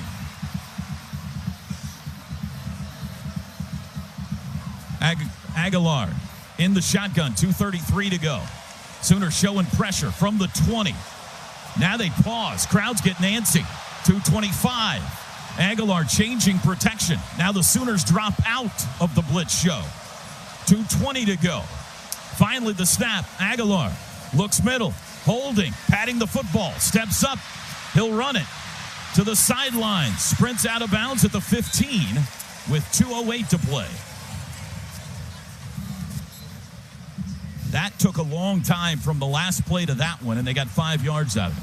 Yeah, any of those times where they've changed the play and then we change our defensive call. Clock winds. I'm sorry, Ted. This is a 2-minute timeout. He went out of bounds, but a reminder to Josh Heupel and all the fans here. If you run out of bounds, the clock only stops with under 2 minutes to go in each half. And Heupel has been reminded of that. I'm sorry, Ted. Go ahead. I was just laughing at Heupel's body language when he went out there to confront the official, and the official reminded him you could see the shoulders drop down. The shoulders of the... Oh, you're right. Dang it. 2-minute warning brought to you by Dos Equis, the official. 2nd and 5. Timeout is over.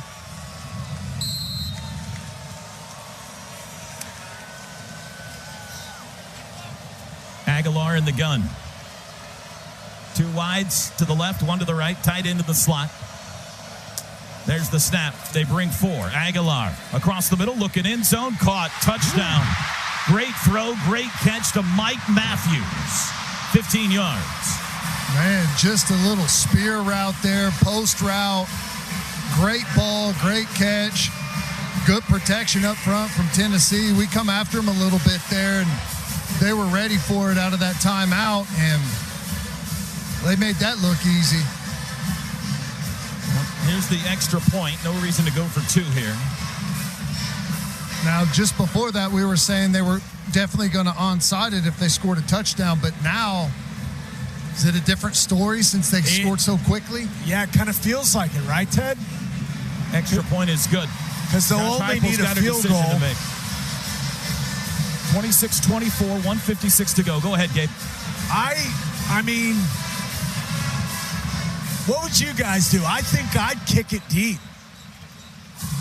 I think I'd go onside. I'd try to kick it deep and then force us into a tough situation on third down. If they can get us into a third and long, then where you have to pass it and get the incompletion. You know what I mean? Yeah. The options aren't great, but let's think about this. If you get 2 quick plays, you're gonna have a kickoff here, but maybe no time goes off. Let's say it's at 1:45 at best after a couple of plays. Then the third play, you're going to run at 40 seconds. So you're at 1:10 or so when you punt. You could get the ball back with a minute or so. Yeah, see, that's... But you're going to have to march. And no timeouts at that point if you don't give up a first. It does look like, Gabe, they're lined up to kick it deep, but they could change. This looks like traditional kickoff formation right now. Satania is back on the 32. He's the deepest Sooner. Everybody else anticipating onside. Now they shift 6 to the left. This looks more like an onside formation. Turbyville taps his head. Here comes the boot. He's going to kick it onside to the near side. High bounce. It's taken. Wow. Robert Spears-Jennings snags it out of the air. And the Sooners have it at the plus 44 with 1:55 to go. What a catch. Yeah, that was a pretty good kick there from the kicker. Took a big, quick hop, and Robert Spears-Jennings just snags it out of the air. That was, whoo. I'm guessing that's why a safety's on Hans' team. My goodness. Wow. That was awesome. Still need a first down to put this to bed. I mean, that'll go down as they didn't get the onside kick, and no one talks about it, but what a play by Robert Spears-Jennings. Tennessee 2 timeouts. Sooners lead 26-24 on the road. 2 wides right, Carter and Burks. Everybody else huddled. Now they break. Robinson the back. He's almost certainly going to get the ball here. There's the snap. Handoff X up the middle. Has a whole 40. He's gone. There goes Xavier Robinson. X to the pay dirt, to the checkerboard. He falls down, though, at the 1. Xavier Robinson fell down at the 1-yard line intentionally. He was untouched into the end zone, and he fell down inside the 1-yard line. What a play. Wow. How about that? Heads up, Xavier Robinson. Could have walked into the end zone, and he fell down intentionally at the half-yard line. And Heupel was so stunned he forgot to call timeout. He may have got in, actually, guys. Game clock. That's what I was about to say. He went so long time out of the half. before he fell down that I was worried that he made it into the end zone. Came close. First play of the drive, he creased him. Well, he stepped a foot on the goal line. Where's the ball? I don't think the ball crossed. Yeah, I don't know if it did. Well, we made it a little more dramatic than I think we needed to, boys, but the math is on our side. How about that heads-up play? Is that coached? They talk about that? It almost looked like he was trying to look back to the sideline to see if what they wanted him to do. That's why he was so late going down. And we may review a play to see if he went in the end zone when he was trying not to, as crazy as that is. Tennessee's got to let them score here, right? You take a knee, timeout, then you go 2 more knees. You're down to like 30 seconds. They will probably try to, I mean, they'll try to pull us into the end zone probably. Well, let's watch the chess pieces move here. The ball is as close to the goal line as it can be without being in. Apologies for the early touchdown call. I thought he was going to walk in, but what a play. He stopped inside the 1. Sooners huddle up, now break. Mateer in the shotgun. Heupel with only 1 timeout left. And now whistles before the snap. They're going to ask Jake Michael to move the ball back. When he approached the ball, he kind of scooted it forward a bit. I don't know what you're talking about, The T-Row. ball can be reset. Still first down. There's the snap. And Mateer keeps it himself up the gut for the touchdown. Turns out they wanted it anyway. Well, you forced them to burn a timeout at a minimum, so really good job there. Now they're in a really tough spot. Great job. And how about the game Xavier Robinson has had 2 weeks in a row, looking really good. Robinson he's tonight, like 115 yards rushing. Ted, you think he's like, maybe I should have just scored? And 195 yards rushing for Oklahoma to just 59 for Tennessee. Tennessee can run the football now. That's impressive. Please reset the game clock to 25 seconds. This is the huge extra point. It's still just a one-possession game. They need this from Sandell to make it a 9-point margin with 1:44 to go. Tennessee coming after it, obviously.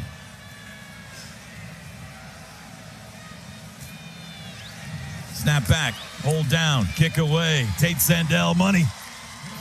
And with 1:44 to go and one timeout, it's now 33-24 Sooners. Touchdowns brought to you by Air Comfort Solutions, your total home solution for plumbing, heating, air conditioning, and electrical.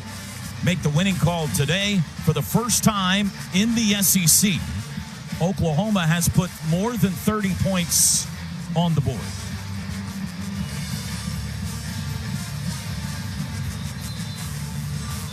What a performance. Yeah. I mean, we took a couple of big haymakers early in this football game, but that defensive touchdown really slowed everything down for Tennessee, and it felt like after that, yards were way more difficult to come by. But, you know, they still just an incredible quick strike offense that they have, man. They are almost never out of it. Our Mason Thomas sacrificed a hammy or a groin or something, but he may have saved the season. No doubt. Well, you just got to survive a miracle now. Tennessee needs another touchdown, onside, and field goal. They've got 1:44 with one timeout left.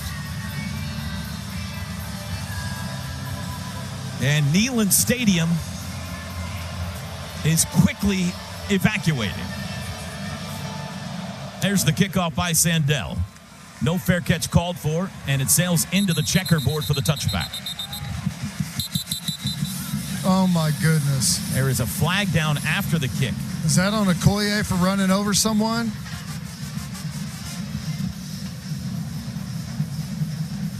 Flag down on the far side. Have to play. Personal foul. Grasping the face mask. Oklahoma number 16. The 15-yard penalty will be added to the touchback spot. First down, Tennessee. That'll move it to the 40. Grabbing a face mask on a touchback? I don't know if I've said it today. It may be the first one, but what are we doing? Come on.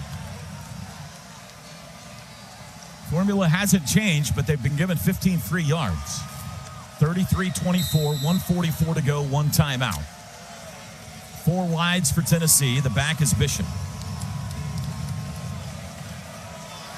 Aguilar, straight drop, 4-man rush. Steps up in the pocket. He'll run, slides down at the 44-yard line. He got only 4 yards there. Joey Aguilar tonight, 27 of 40 passing for 367. Second and 6. Back to pass. Aguilar dumps it to the back. Out of the backfield, Bishop. Runs sideline to the 45. Tackled inbounds at the OU 40. They'll reset the ball. Clock stops momentarily. We're down to 1:17 to go. Back to pass. Aguilar looks left. Dumps to the back. Out of the backfield, Bishop again. 35-30. Dives forward. He's got the first down at the 30. Clock stops momentarily. 1:09 to play. Sooners in umbrella coverage, giving the underneath. Aguilar's got it again. Looking end zone. Lets it fly across the middle. It is dropped at the 5. Kendall Daniels might have been in the vision of Braylon Staley there, but it got by Daniels, and Staley had it hit him in the hands. Couldn't hang on. Little out in front of him. That was a heck of a throw from Aguilar. I am glad that Staley wasn't able to haul that one in, Ted. That was a perfect throw. 1:01 to go. And on that last play, we took a guy out of the rush, Marvin Jones Jr., and he just kind of floated over the middle there where they've been throwing that check down. Play clock's at 7. They're just now getting to the line of scrimmage at 4. At 3, they only have one timeout. At 2, at 1, got it off just in time. Sooners bring the house. Aguilar's pass deflected, incomplete. Guess who? Sammy Omosigo almost picked it off, but it was your boy Owen Heineke that got a hand on it. Third down. 3rd and 10. 58 seconds. Well, how about Venables dialing up a all-out pressure right there? And they're showing pressure again with Heineke and Omosigo up the middle. There's the snap. They bring 5. Back to pass Aguilar. Floats it for the end zone. Far side. It is incomplete. Looking for Matthews. Eli Bowen in coverage, and it's 4th down. Really good job by Eli Bowen there. He's chest to chest. He's got his eyes back, looking at the football, plays the ball. Really good job. They're going to try the field goal here with 52 seconds, and then they'll have another chance at an onside. They did not use their timeout there, but they got to have this or the game's over. This from 48. Gilbert has missed tonight once. He's 1 for 2. Snap back. Hold is down. Kick is away. He pulled it again a little bit, but this time it's good. And with 47 seconds, it's now 33-27, and we got one more onside kick to survive. How's everybody doing? I'm great. We're winning with 47 seconds to go in the game, and they got to kick an onside kick. I feel fantastic. How about you guys? I'm doing my best not to lose my composure on a 15-yard penalty with the game in the balance on a touchback kickoff is what I'm trying to do. I think the head coach is in the same boat that you are right now, Teddy. You know, once again, it's about being entertained, Ted. Yep. You don't sound like not. you're entertained, though. This is their place kicker, Max Gilbert. He's the onside kick guy. Last time Robert Spears-Jennings came up with it, they shift 6 to the left again, 4 to the right. Let's see if they kick it this way again. He's going to kick it the other way, and now whistles before the timeout. Oklahoma used their last timeout. Prior to the kick, timeout was called by Oklahoma. And wanted to see what Gilbert was going to do, and he tipped his hand. I'm sure glad we called timeout because that was another excellent kick from him. Sooner football brought to you by Coca-Cola. Game day deserves the great taste of Coke Zero Sugar because fan work is thirsty work. Chris, you okay down there? I haven't heard from you in a while. We're good. Okay. We're good. It's just I was saying with the frustration that Ted had on Danny Okoye, I think the same frustration was there for Brent Venables. He was letting him have it a little bit.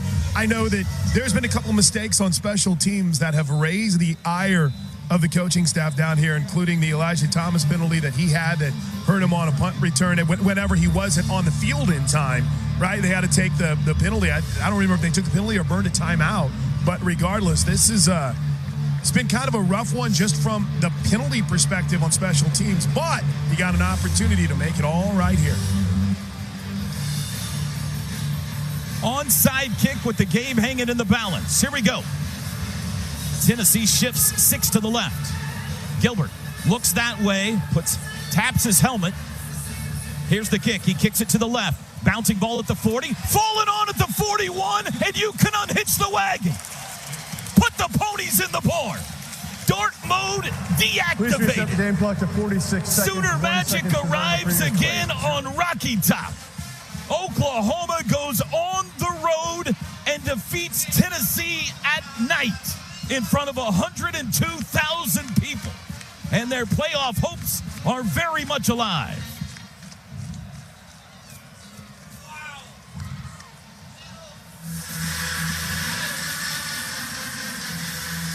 They're all heading for the exits now, T-Row. Well, it is all over except for one knee and some dancing now. And the boys from Norman are headed home winners. What a performance. Please reset the play clock to 25 seconds. Thank you. John Mateer up under center with two protectors. Takes the snap, takes a knee. He'll have to do it one more time. How about this, Ted? Just like a decade ago, they did it. I don't know which one was more dramatic. But how about the performance from the offense whenever we had to have it? They started getting that run game cooking, leaned on it. You know, we made some mistakes late. You know, we talked about that 15-yard penalty, that interception whenever we were rolling with the running game. 44 seconds. But hey, running with a 40-second play clock on the ready for play signal. 44-second game clock with a 40-second play clock. Start from the ready for play. I guess we're going to have to do it one more time after this. Mateer up under center. Takes a knee. And nope, that'll do it. Huge win for Brent Venables in this Oklahoma program. Under the primetime SEC lights tonight, they go on the road and they beat Tennessee in dark mode. Final score, Oklahoma 33 and Tennessee 27. Wow. Pretty wild. Some really good stuff out there, man. Defensively, we went through a stretch where we had their number. Aguilar was rattled, but give him credit, man. He kept slinging it and kept them in the fight late. Couple of big-time plays by him and threading the needle on a couple of plays, scoring. I mean, they had two opportunities there, two onside kicks, and this thing could have been different, but what a fight. Offense, rough early, got it going in the second half. Defense scored, forced a bunch of turnovers, but my goodness, is Tate Sandell a dog or what? Tate Sandell is one of, if not the biggest stars of the night. Oklahoma wins it on Rocky Top. 33-27 the final. Unhitch the wagon, a poner los ponis en el establo. This is Sooner football from Learfield.